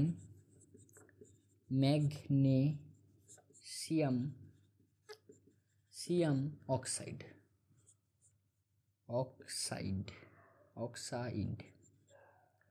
এটার কি হয়? এটার সংকেত কি হয়? MgO। এটা কি লেখে তাহলে? ম্যাগনেসিয়ামের কত হয়? ম্যাগনেসিয়ামের আণবিক ভর কত হয়? 24 প্লাস অক্সিজেনের আণবিক ভর কত হয়? পারমাণবিক ভর 16। তাহলে এটা টোটাল কত হচ্ছে? 40। নেক্সট কি?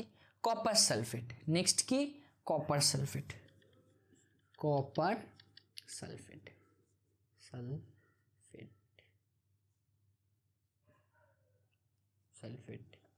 Copper sulphate. এটাই কিভাবে লেখে দাদা?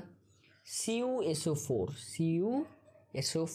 ঠিক আছে, এটাকে বলা হয় কপার, আর এই পুরোটাকে বলা হয় সালফেট। ঠিক আছে। এবার সিউর কত পারমাণবিক ভর হয় 63.5, সালফারের কত হয় 32 প্লাস অক্সিজেনের কত হয় 16, গুণ অক্সিজেন কটা আছে 4, তাহলে এই দুটো তিনটেকে যোগ করলে কত হচ্ছে, তিনটেকে যোগ করলে 4 16 কত হয়, 4 গুণ 16 করলে কত হয় 64। হ্যাঁ, এবার দেখো এটা এটা প্রায় 64-র কাছাকাছি, 64 প্লাস 64 হয় করলে হয় 128, কিন্তু 64 থেকে 5 কম, তাই তো 64 থেকে 0.5 কম, তাহলে 128 থেকে 0.5 বিয়োগ করলে হয় 127.5।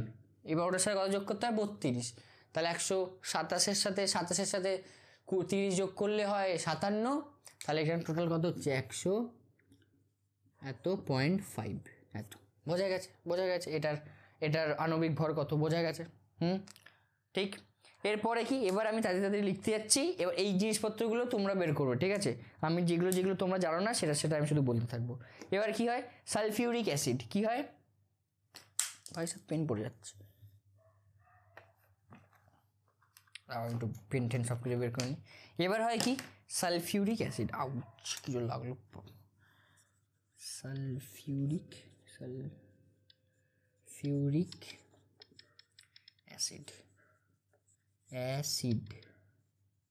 অ্যাসিড এটার সংকেত কি হয়, এটার সংকেত হয় H2SO4।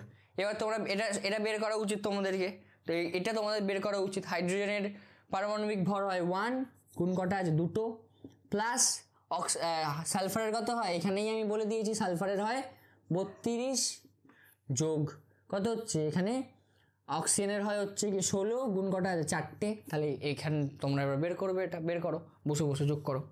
তারপরে কি পড়বো, তারপর হচ্ছে নাইট্রিক অ্যাসিড, কি nitric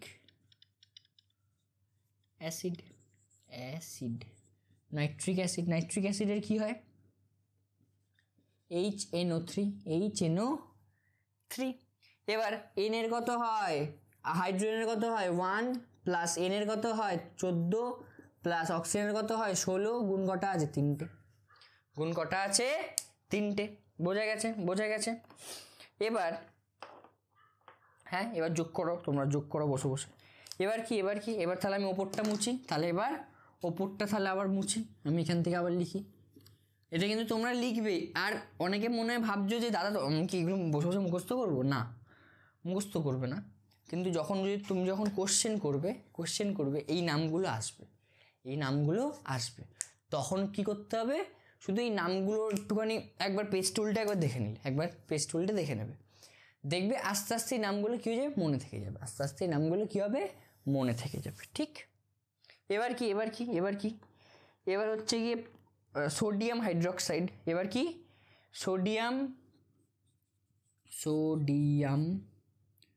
sodium hydroxide, hydro oxide, spelling oxide, আমি জানি না এটা স্পেলিংটা ঠিক লিখেছি কিনা। এটার অনুসংকেত কি হয় Na, এটাকে বলা হয় সোডিয়াম, OH এটাকে বলা হয় অক্সাইড। এটার আণবিক ভর কত, Na এর আণবিক ভর হয় 23, ঠিক আছে, অক্সিজেনের হয় 16, হাইড্রোজেনের হয় 1, তাহলে কত হচ্ছে এটা 40, যোগ করছি ক্যালকুলেশন, তারপরে কি potassium chloride,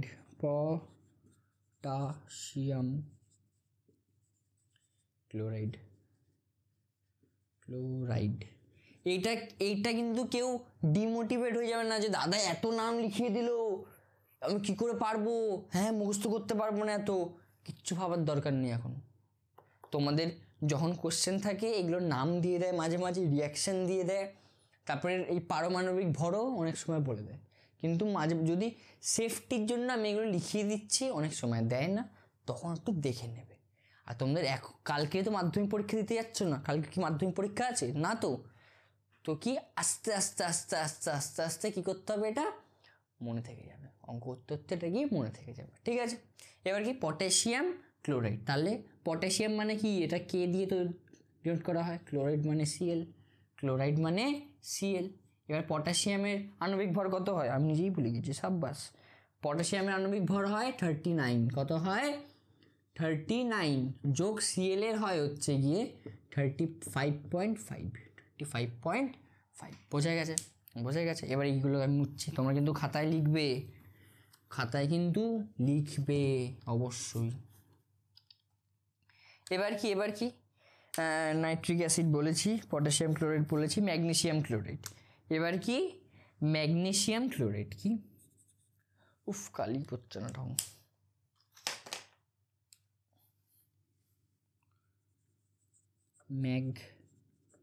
magnesium, magnesium chloride, chloride, magnesium chloride. এটা কি রেডিনেট করা হয়, MgCl2, MgCl2 মেবি, হ্যাঁ MgCl2।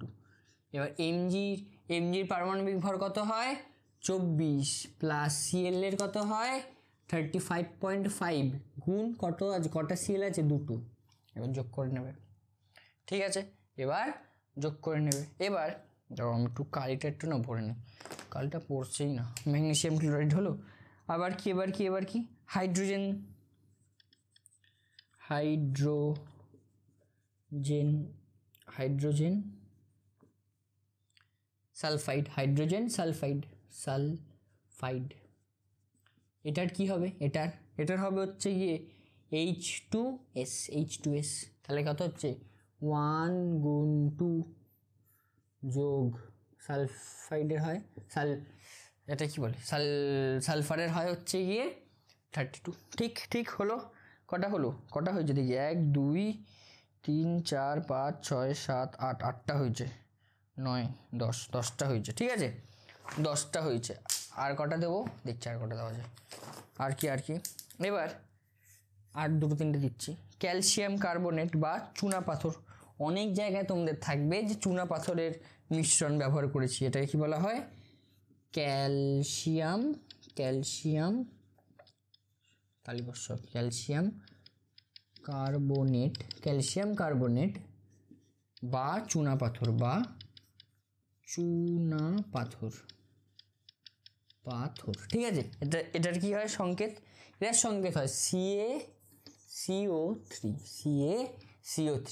এবার এটাকে বলা হয় ক্যালসিয়াম, ক্যালসিয়ামের ইয়ে কি হয় 40 যোগ, যোগ আমি, তোমরা এটা জানো না 40, আমি বলছি কিন্তু, তার জন্যই আমি এগুলো এত কষ্ট করে লিখছি।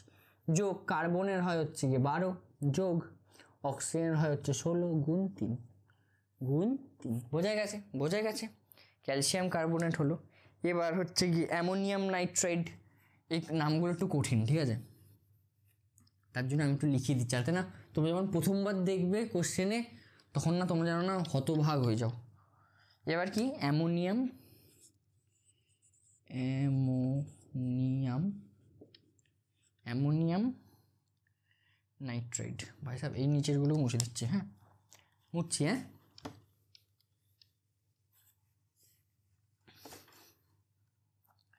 কি এবার ammonium nitride, nitride, ammonium nitride. Ammonium নাইট্রাইডের কী হয় সংকেত, অ্যামোনিয়াম নাইট্রাইডের হয় NH4, NH4 NO2, NH4 NO2।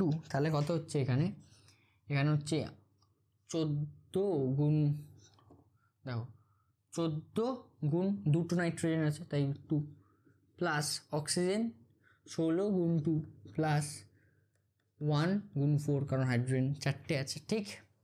যোগ করবে, যোগ করার কাজ কিন্তু তোমাদের। ম্যাগনেসিয়াম কার্বনেট কি, magnesium carbonate, carbonate, magnesium carbonate কি হয় MgCO3, MgCO3।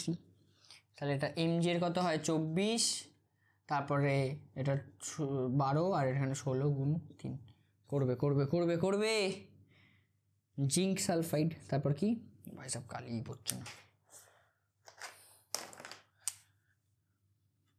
তারপর কি হয় জিঙ্ক, মনে করি zinc sulphide, sulphide, zinc sulphide, যেটা জিঙ্ক সালফেট, ও সালফাইড না সালফেট, সালফেট। এটা কি হয় SO4 ZnSO4। তাহলে Zn কত হয়, Z এর কত হয়, Zn 65.5 প্লাস S এর হয় 32 প্লাস অক্সিজেনের হয় 16 গুণ 4। ঠিক, last but not the least ammonium chloride কত কি, অ্যামোনিয়াম ক্লোরাইড অ্যামোনিয়াম ক্লোরাইড এটা কি হয়,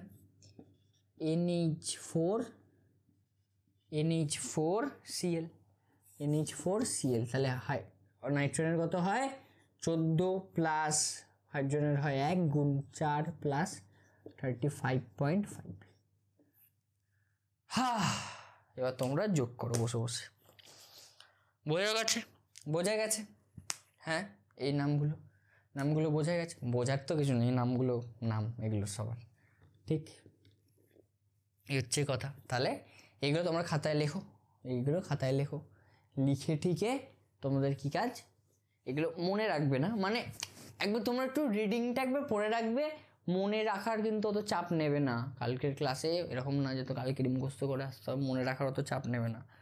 তোমরা একবার রিডিংটা একবার পড়ে রাখবে, তারপর যখন অঙ্কে আসবে তখন তো আমরা করব, যখন অঙ্ক আসবে তখন কি আমরা করব, হয়ে গেল। তাহলেই আমাদের হয়ে যাবে। বোঝা গেছে?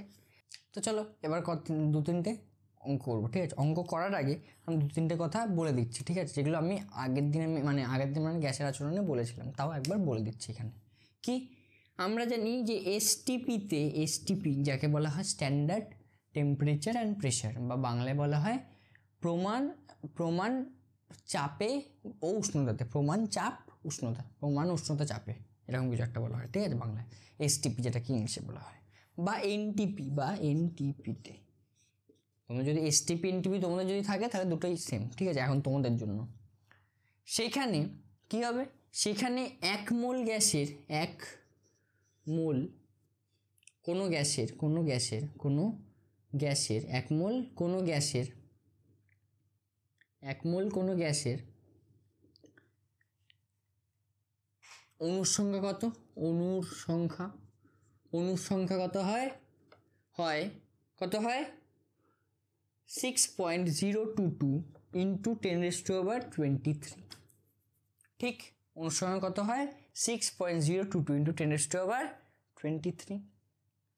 এবং এই 1 মোল গ্যাসের অণুর সংখ্যা এত হলে সেই 1 মোল গ্যাসের আয়তন কত হয়? এই 1 মোল গ্যাসের আয়তন কত হয়? আয়তন হয় হচ্ছে গিয়ে কত হয় 22.4 লিটার। 22.4 লিটার। এবার অনেকে ভাববে যে দাদা সব গ্যাসের আয়তন সেম হয়। হ্যাঁ, সব গ্যাসের আয়তন সেম হয়। আমরা এটা কোথায় পড়েছি? অ্যাভোগাড্রো প্রকল্পে, যেটা আমি গ্যাসের আচরণে পড়িয়েছি। যে অ্যাভোগাড্রো প্রকল্প কি বলে, যে নির্দিষ্ট উষ্ণতা ও চাপে সমঅণু সকল গ্যাসের আয়তন সমান হয়। বা এটা উল্টো আসলে বলা আছে যে আয়তন সকল গ্যাসের অনুসংখ্যা সেম হয়। আমি উল্টোটা বললাম, ঠিক? বোঝা গেছে? তাহলে এখানে কি হচ্ছে, সব গ্যাসের অনুসংখ্যা কত হয়? যে কোনো গ্যাসের 1 মোল গ্যাসের এসটিপিতে বা এনটিপিতে অনুসংখ্যা হয় 6.022 ইন্টু 10⁻23 এবং আয়তন কত হয় 22.4 লিটার। বোঝা গেছে? 22.4 লিটার। এবার তাহলে চলো 2-3টে কোশ্চেন করা যাক। ফার্স্ট কোশ্চেন হচ্ছে গিয়ে 12 গ্রাম, আমি কোশ্চেনটা লিখছি, ঠিক আছে? ফার্স্ট কোশ্চেন কি, 12 গ্রাম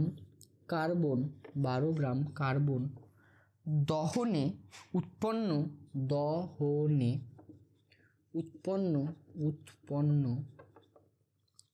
CO2 এর পরিমাণ কত হয়?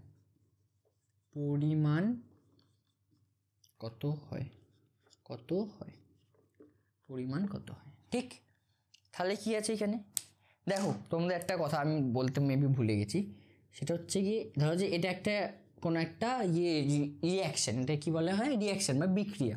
এটা কোনো একটা বিক্রিয়া, A+B থেকে C তৈরি হচ্ছে, ঠিক আছে? এটা একটা বিক্রিয়া। তো বিক্রিয়ার বাঁ দিকে যেগুলো থাকে সেগুলোকে বলা হয় বিক্রিয়ক, যে বিক্রিয়ার বাঁদিকে যেগুলো থাকে সেগুলোকে কি বলা হয়? বিক্রিয়ক। আর বিক্রিয়ার ডান দিকে যেগুলো থাকে সেগুলোকে বলা হয় বিক্রিয়াজাত পদার্থ। বিক্রিয়াজাত পদার্থ এগুলোকে কি বলা হয়? বিক্রিয়ক। বিক্রিয়ক, বিক্রিয়ক। এটাকে কি বলা হয়? বিক্রিয়ক। এটাকে কি বলা হয়? বিক্রিয়াজাত পদার্থ। বিক্রিয়াজাত পদার্থ, পদার্থ। বোঝা গেছে? বোঝা গেছে এই দুটো। ইংলিশে বলা হয় এটাকে রিঅ্যাক্টেন্ট। রিঅ্যাক্টেন্ট, রিঅ্যাক্ট্যান্ট। স্পেলিং কি ঠিক লিখলাম কিনা আমি জানি না। রিঅ্যাক্টেন্ট বলা হয় এটাকে, রিঅ্যাক্টেন্ট মেবি, জানি না আমি। আর এটাকে বলা হয় প্রোডাক্ট। প্রোডাক্ট। বোঝা হয়েছে? এটাকে রিঅ্যাক্টেন্ট স্পেলিং কি আমি ঠিক লিখলাম কিনা আমি জানি না, তাও এটা আমি লিখে দিয়েছি, ঠিক আছে? এই একটা কথা। তো দেখো এইখানে কি বলা আছে যে কার্বন দহনে উৎপন্ন CO2 এর পরিমাণ কত হয়, ঠিক আছে? এইটা কার্বন দহন মানে কি? কার্বনে যদি আগুন লাগানো হয় তাহলে কত কার্বন ডাই অক্সাইড তৈরি হয় সেটা বলেছে। তো কি করতে হয় আমাদের? প্রথমে আমাদের কি কেমিক্যাল ইকুয়েশনটা প্রথমে আমাদের লিখতে হবে, প্রথমে রিয়াকশানটা আমাদের প্রথমে লিখতে হবে। তাহলে কি হয় আমাদের কি কি বলে দিয়েছে দেখো। কার্বন মানে তাহলে রিয়াক্টেন্টে বা বিক্রিয়কে কি থাকবে? কার্বন থাকবে। যোগ বিক্রিয়কে তাহলে কি থাকবে? কার্বন থাকবে। যোগ তাহলে কার্বনের সাথে কিছু একটা যোগ হয়ে কি তৈরি হচ্ছে? CO2। কার্বনের সাথে কিছু একটা যোগ হয়ে কি তৈরি হচ্ছে? CO2। এবার কি যোগ হচ্ছে? যদি যখনই তোমাকে দিয়ে দেয়, যখনই তোমাকে দিয়ে দেবে যে দহন করা হয়েছে, কোনো একটা জিনিসে দহন করা হয়েছে, কার্বন হোক নাইট্রোজেন হোক কিছু হোক, যদি তোমাকে দিয়ে দেয় যে দহন করা হয়েছে, তাহলে দহন কিসে করা হয়? সব সময় এটা মনে রাখবে, সব সময় এটা মনে রাখবে। দহন যদি দিয়ে দেয় তাহলে দহন সবসময় অক্সিজেনে করা হয়। কিসে করা হয়? অক্সিজেনে করা হয়। আর যদি এখানে যদি দহন নাও বলা থাকতো তাহলে তোমরা একটা জিনিসভাবে জানতে পারতে, এখানে অক্সিজেন আছে, এখানে এই পাশে এখানে অক্সিজেন আছে, কার্বনের সাথে অক্সিজেন আছে, তাহলে এখানে একমাত্র অক্সিজেনই থাকতে পারে। বোঝা গেছে? এটা বোঝা গেছে। এবার তাহলে প্রথমে আমরা কি করব? সমতা বিধান করব। তাহলে এখানে কত? 1, এখানেও 1, এখানেও 1। এখানে যদি একটা কার্বন থাকে এখানেও একটা কার্বন, এখানে যদি দুটো অক্সিজেন থাকে এখানেও দুটো, তাহলে এই সবকটা 1 হবে। মানে এগুলোর সহগ কত হবে বা স্টোইচিওমেট্রি কত হবে? 1 হবে। বোঝা গেছে? তাহলে এখান থেকে আমরা কি জানতে পারি? কোশ্চেন কি বলেছে পরে দেখব, কোশ্চেন কি বলেছে পরে দেখব। প্রথমে কি দেখব? আমরা কি কি জানতে পারছি ইকুয়েশনটা থেকে। তাহলে আমরা কি জানতে পারছি? 1 মোল কার্বনের সাথে 1 মোল অক্সিজেন কি বিক্রিয়া করে 1 মোল কার্বন ডাই অক্সাইড তৈরি করছে। এটা আমরা সবার আগে লিখে নেব, সবার আগে লিখে নেব বা বুঝে নেব। কি হচ্ছে? 1 মোল কার্বনের সাথে 1 মোল অক্সিজেন রিয়াক্ট করে বা অক্সিজেন রিয়াক্ট করে বা যেটাকে বলে বিক্রিয়া করে 1 মোল কার্বন ডাই অক্সাইড তৈরি করছে। এটা আমরা সবার আগে এটা আমরা লিখে নেব বা বুঝে নেব। এবার আমাদের কি বলেছে? 12 গ্রাম কার্বন দহনে, তাহলে কি 12 গ্রাম কার্বন দহনে, 12 গ্রাম। তাহলে 12 গ্রাম ইজুকাল টু কত মোল হয়? 12 গ্রাম ইজুকাল টু কত মোল হয়? আমরা কি জানি? আমরা কি জানি? মোল ইজুকাল টু, আমরা কি জানি? আমরা কি জানি? মোল equal to, mole equal to কি? গ্যাসের ভর বা গ্যাস বা পরমাণুর ভর, পরমাণুর ভর বা গ্যাসই লিখি। হ্যাঁ, এখানে গ্যাস লিখছে, ঠিক আছে? মোল ইজুকাল টু গ্যাসের ভর, গ্যাসের ভর ডিভাইডেড বাই আণবিক ভর, ডিভাইডেড বাই আণবিক ভর। এটা আমরা জানি সবাই, এটা আমরা সবাই জানি। তাহলে এখানে কি দেওয়া আছে? এইখানে কি আছে? 12 গ্রাম। তাহলে এটাকে যদি মোলে কনভার্ট করতে হয়, এটাকে যদি মোলে কনভার্ট করতে হয় আমাদের কি দেওয়া আছে? তাহলে এখানে গ্যাসের ভরটা দেওয়া আছে, আমাদের কি গ্যাসের ভরটা দেওয়া আছে। তাহলে যদি এটাকে মোলে কনভার্ট করতে হয় তাহলে কি করতে হবে? যদি মোলে কনভার্ট করতে হয় তাহলে আণবিক ভর দিয়ে ভাগ করতে হবে। তাহলে 12 গ্রামকে মোলে কনভার্ট করতে গেলে কি? আণবিক ভর দিয়ে ভাগ করতে হবে। তাহলে আণবিক ভর দিয়ে ভাগ করি। কার্বনের আণবিক ভর কত হয়? 12। কার্বনের আণবিক ভর কত হয়? 12। তাহলে কি 12 12 কাটলো, তাহলে কত? এখানে 1 মোল হচ্ছে, 1 মোল। তাহলে এখানে কি কোশ্চেন আছে? 1 মোল কার্বনের সাথে 1 মোল। এবার কি? এবার অ্যান্সার কি চেয়েছে? এবার কোশ্চেনে ফিরে আসি। এবার অ্যান্সার কি চেয়েছে? CO2 কত পরিমাণ তৈরি হবে, CO2 কত পরিমাণ তৈরি হবে, তাহলে কি এটাও তাহলে 1 মোলই তৈরি হবে, এটাও 1 মোলই তৈরি হবে। কিন্তু আমাদের অ্যান্সার চেয়েছে কিসে, 12 গ্রাম যেহেতু বলে দেওয়া আছে, তাহলে আমাদের অ্যান্সারও কিসে লাগবে, গ্রামে। এবার 1 মোল CO2 তাহলে ওজন কত হবে, শুধু এটাকে আণবিক ভরটা লিখে দিলেই হয়ে যাবে, এটাকে আণবিক ভরটা লিখে দিলেই কী হয়ে যাবে। বা দেখো গ্যাসের ভর যদি বের করতে হয়, আমরা যখন আমাদের মোল বের করতে হয়েছিল তখন কী করতে হয়েছে, গ্যাসের ভরকে আণবিক ভর দিয়ে ডিভাইড করতে হয়েছিল, আণবিক ভর দিয়ে ডিভাইড করতে হয়েছিল। তাহলে যদি গ্যাসের ভর বের করতে হয়, তাহলে কী করতে হবে, মোলের সাথে, তাহলে কী করতে হবে, মোলের সাথে আণবিক ভরটাকে গুণ করে দিলেই হয়ে যাবে, মোলের সাথে আণবিক ভরটা গুণ করে দিলেই হয়ে যাবে। তাহলে এখানে কত মোল আছে, 1 মোল গুণ কত আছে, কার্বন ডাই অক্সাইডের আণবিক ভর কত হয় 12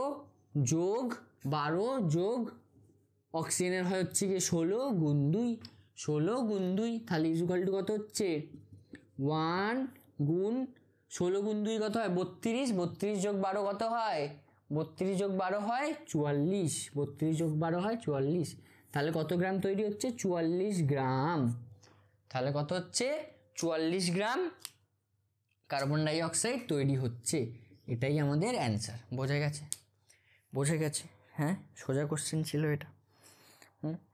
এবার অক্সিজেনের বিক্রিয়া ইনটু এর আয়তন কত হবে। এবার নেক্সট অঙ্ক করি একবার, এবার একটা অঙ্ক করি, এরকমই অঙ্ক করবো, দেখি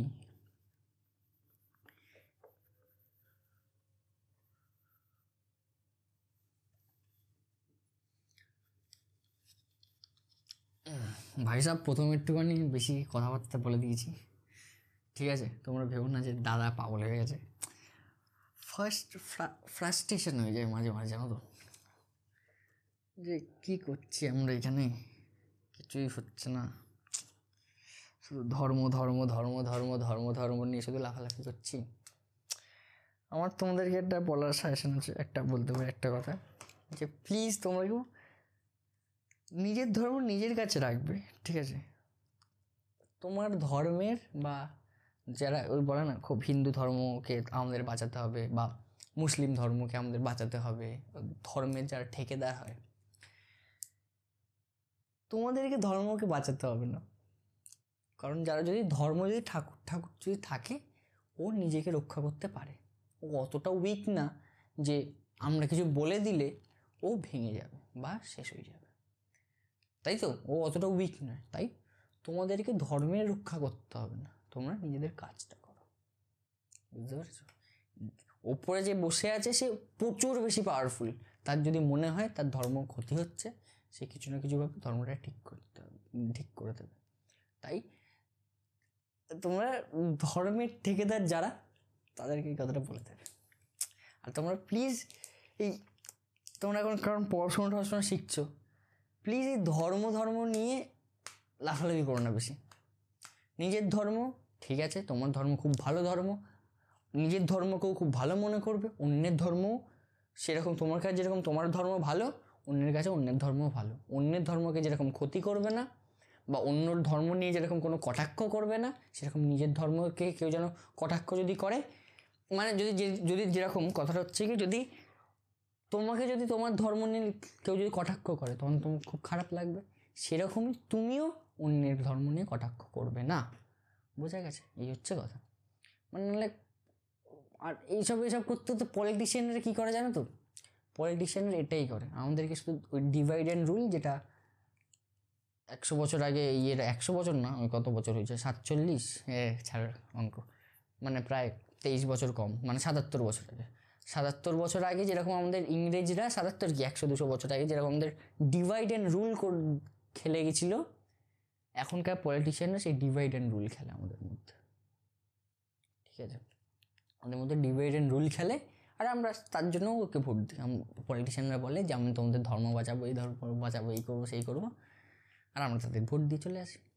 আমরা কখনো জিজ্ঞাসা করি না পলিটিশিয়ানদের যে তুমি কাজটা কী করবে, কাজটা। এখনকার সিচুয়েশান এটাই, 2025 সালে আমরা দাঁড়িয়ে আছি, আমরা পলিটিশিয়ান, তোমাদের মা বাবার সাথে মেবি তোমরা কথা বলতে পারো এইসব বিষয়ে, আমরা এখন ওটা করি না, বুঝতে পারছো? আমাকে আগের দিন একটা ছেলে বলছে যে তুমি কেন ধর্ম নিয়ে কেন বলো, আমি বলছি যে কী অবস্থা এই দেশের, মানে আমাদের দোষটা হচ্ছে কি আমাদের, ঠিক আছে, যে আমরা এত ধর্ম নিয়ে ভাবি। পলিটিশিয়ানরা ভোট পাচ্ছে, পলিটিশিয়ানরা খুশি। আমরা পলিটিশিয়ানকে বলি না যে চাকরি দাও, এই দাও সেই দাও, শিক্ষা ভালো করো, আমরা বলি যে ঠিক আছে ধর্ম নিয়ে করো। পলিটিশিয়ানরা পাচ্ছে, ওরা করছে, দোষটা আমাদের, ওদের নয়। ঠিক আছে, তো চলো নেক্সট অঙ্ক করবো। নেক্সট অঙ্ক কি,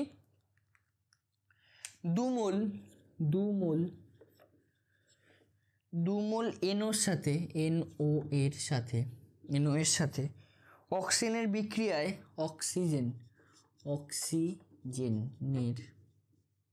অক্সিজেনের বিক্রিয়ায় NO2 এর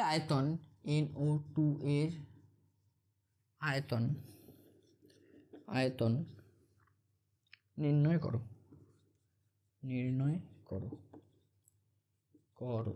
ঠিক,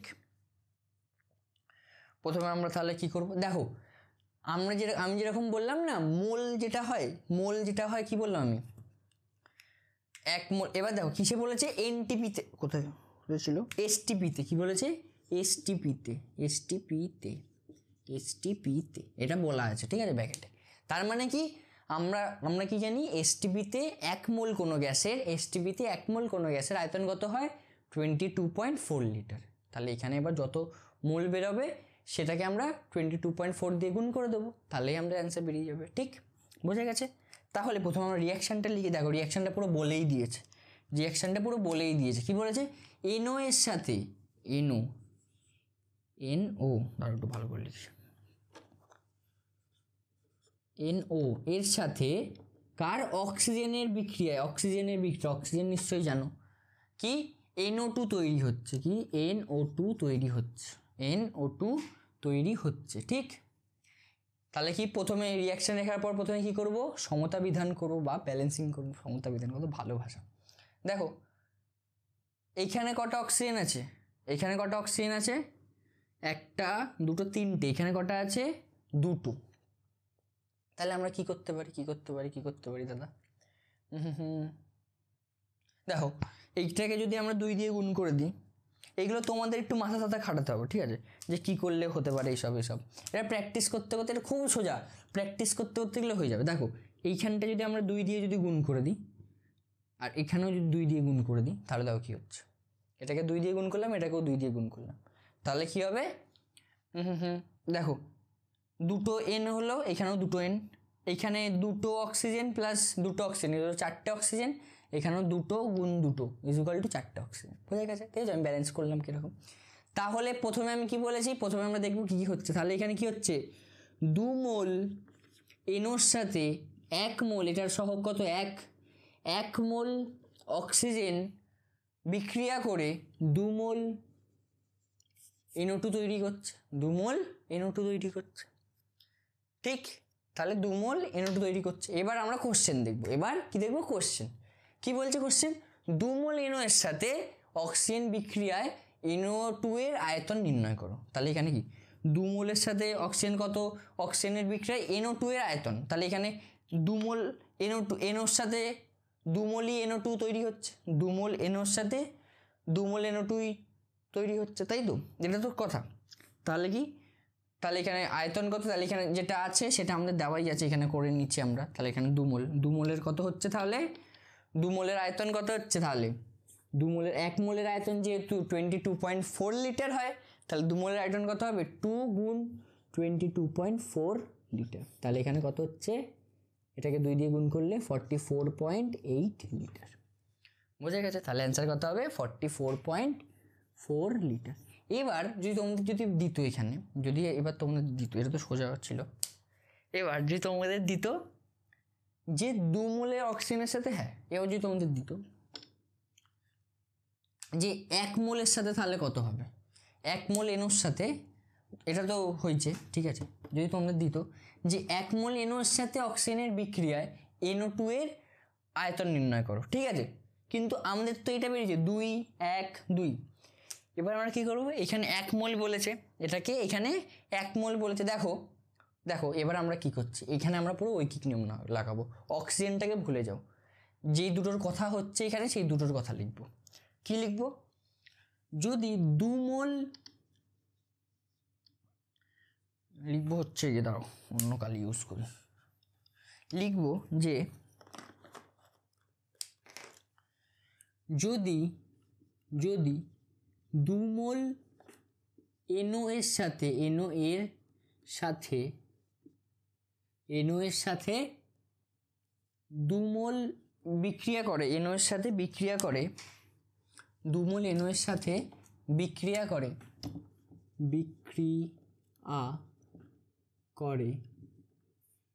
2 মোল NO2,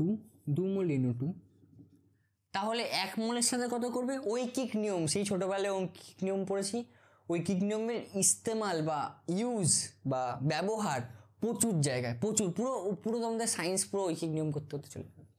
তাহলে কি 1 মোল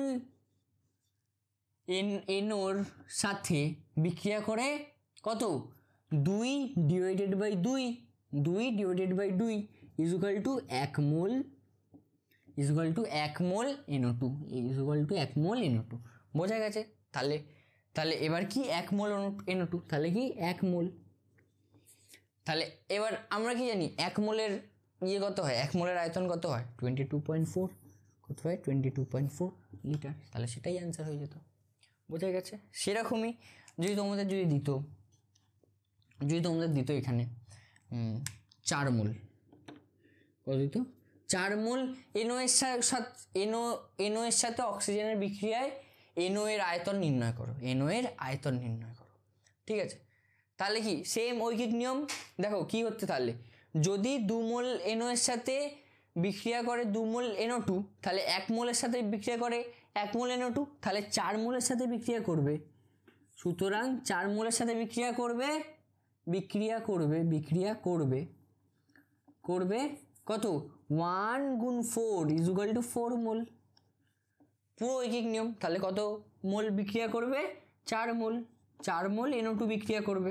এবার 4 মোলের আয়তন কত হবে, এটার সাথে শুধু 22.4কে গুণ করে দিলেই হয়ে যায়, কত হচ্ছে, 4 4 16, হাতে আমার 1, 4 দুগুণি 8, 8 আর 1 9, তাই তো। এবার 4 দুগুণি 8, এটাই অ্যান্সার, এত লিটার, এটাই অ্যান্সার হবে। বোঝা গেছে এই কথাটা, বোঝা গেছে, এইটা হচ্ছে কি গল্প। এবার চলো আরেকটা অঙ্ক করি, শতকরা পরিমাণ ক্যালসিয়াম কার্বনেটে, চলো লাস্ট অঙ্ক করে আজকের মতন ছুটি দিই তোমাদেরকে। আজ অনেক গভীর জ্ঞানের কথা হয়েছে, আজকের অনেক পড়াশুনোটাও ভালো হয়েছে আজকের। কালকের জানি না আমি কালকে আমি চ্যাপ্টার শেষ করতে পারবো কিনা জানি না, দেখা যাক কি হয়, ঠিক আছে। চলো লাস্ট কি অঙ্ক, এটা করে যে ছুটি, আজ একটু লেকচারটা মেবি বড় হয়ে গেছে। 1.7 গ্রাম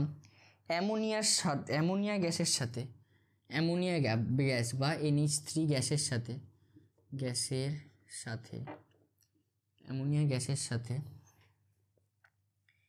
গ্যাসের এনটিপিতে আয়তন, হ্যাঁ ঠিক আছে, এত গ্রাম গ্যাসের এনটিপিতে আয়তন নির্ণয় করো, এনটিপিতে আয়তন নির্ণয়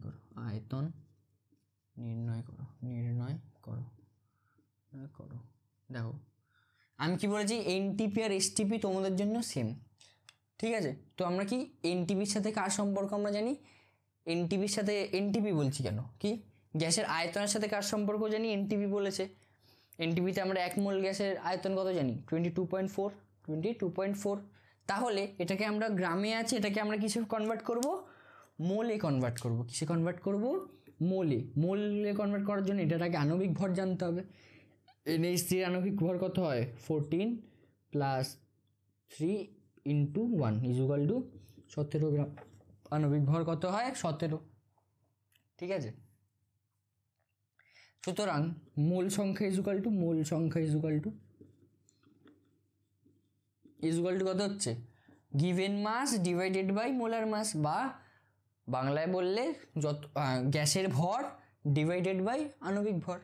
তাহলে কত হচ্ছে, দেখো এখানে পয়েন্ট আছে, পয়েন্টটাকে যদি তুলে নিই এই নিচে, তাহলে এখানে 10 বসছে, তাই তো? তাহলে এই 17 কেটে যাচ্ছে, তাহলে এখানে কত হচ্ছে 1/10 ইকুয়াল টু এটাকে কি লিখতে পারি, এত মোল, এত মোল, এত মোল লিখতে পারি। তাহলে যদি 1 মোল গ্যাসের আয়তন হয় 22.4 লিটার, তাহলে 0.1 মোল গ্যাসের আয়তন কত হবে 22.4 গুণ 0.1, তাহলে এখানে কত হচ্ছে 22.24 লিটার, 2.24 লিটার আয়তন। হ্যাঁ, বোঝা গেছে, বোঝা গেছে।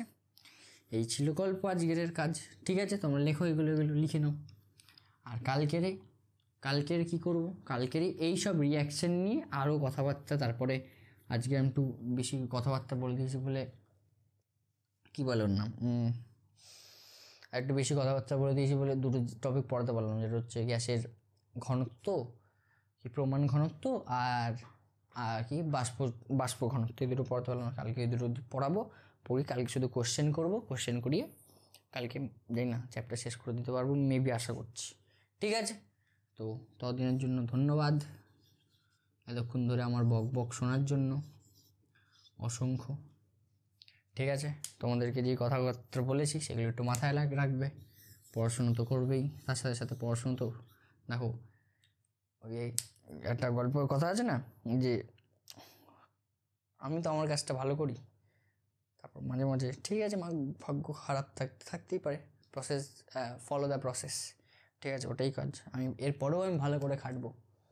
ঠিক আছে, মাঝে মাঝে ভাগ্য খারাপ থাকে, হয়, ঠিক আছে, অসুবিধা নেই। কিন্তু ওই একটা পরীক্ষা, ওই 2-1 জন সরকার বা যেই থাকুক না কেন, তাদের জন্য আমাদের জীবন আটকে যাবে না, তাদের জন্য আমাদের জীবন আটকাবে না। ঠিক আছে, এই হচ্ছে কথা। তো চলো, সবাই ভালো থাকো, সুস্থ থাকো এবং জীবনে আগুন লাগাতে থাকো।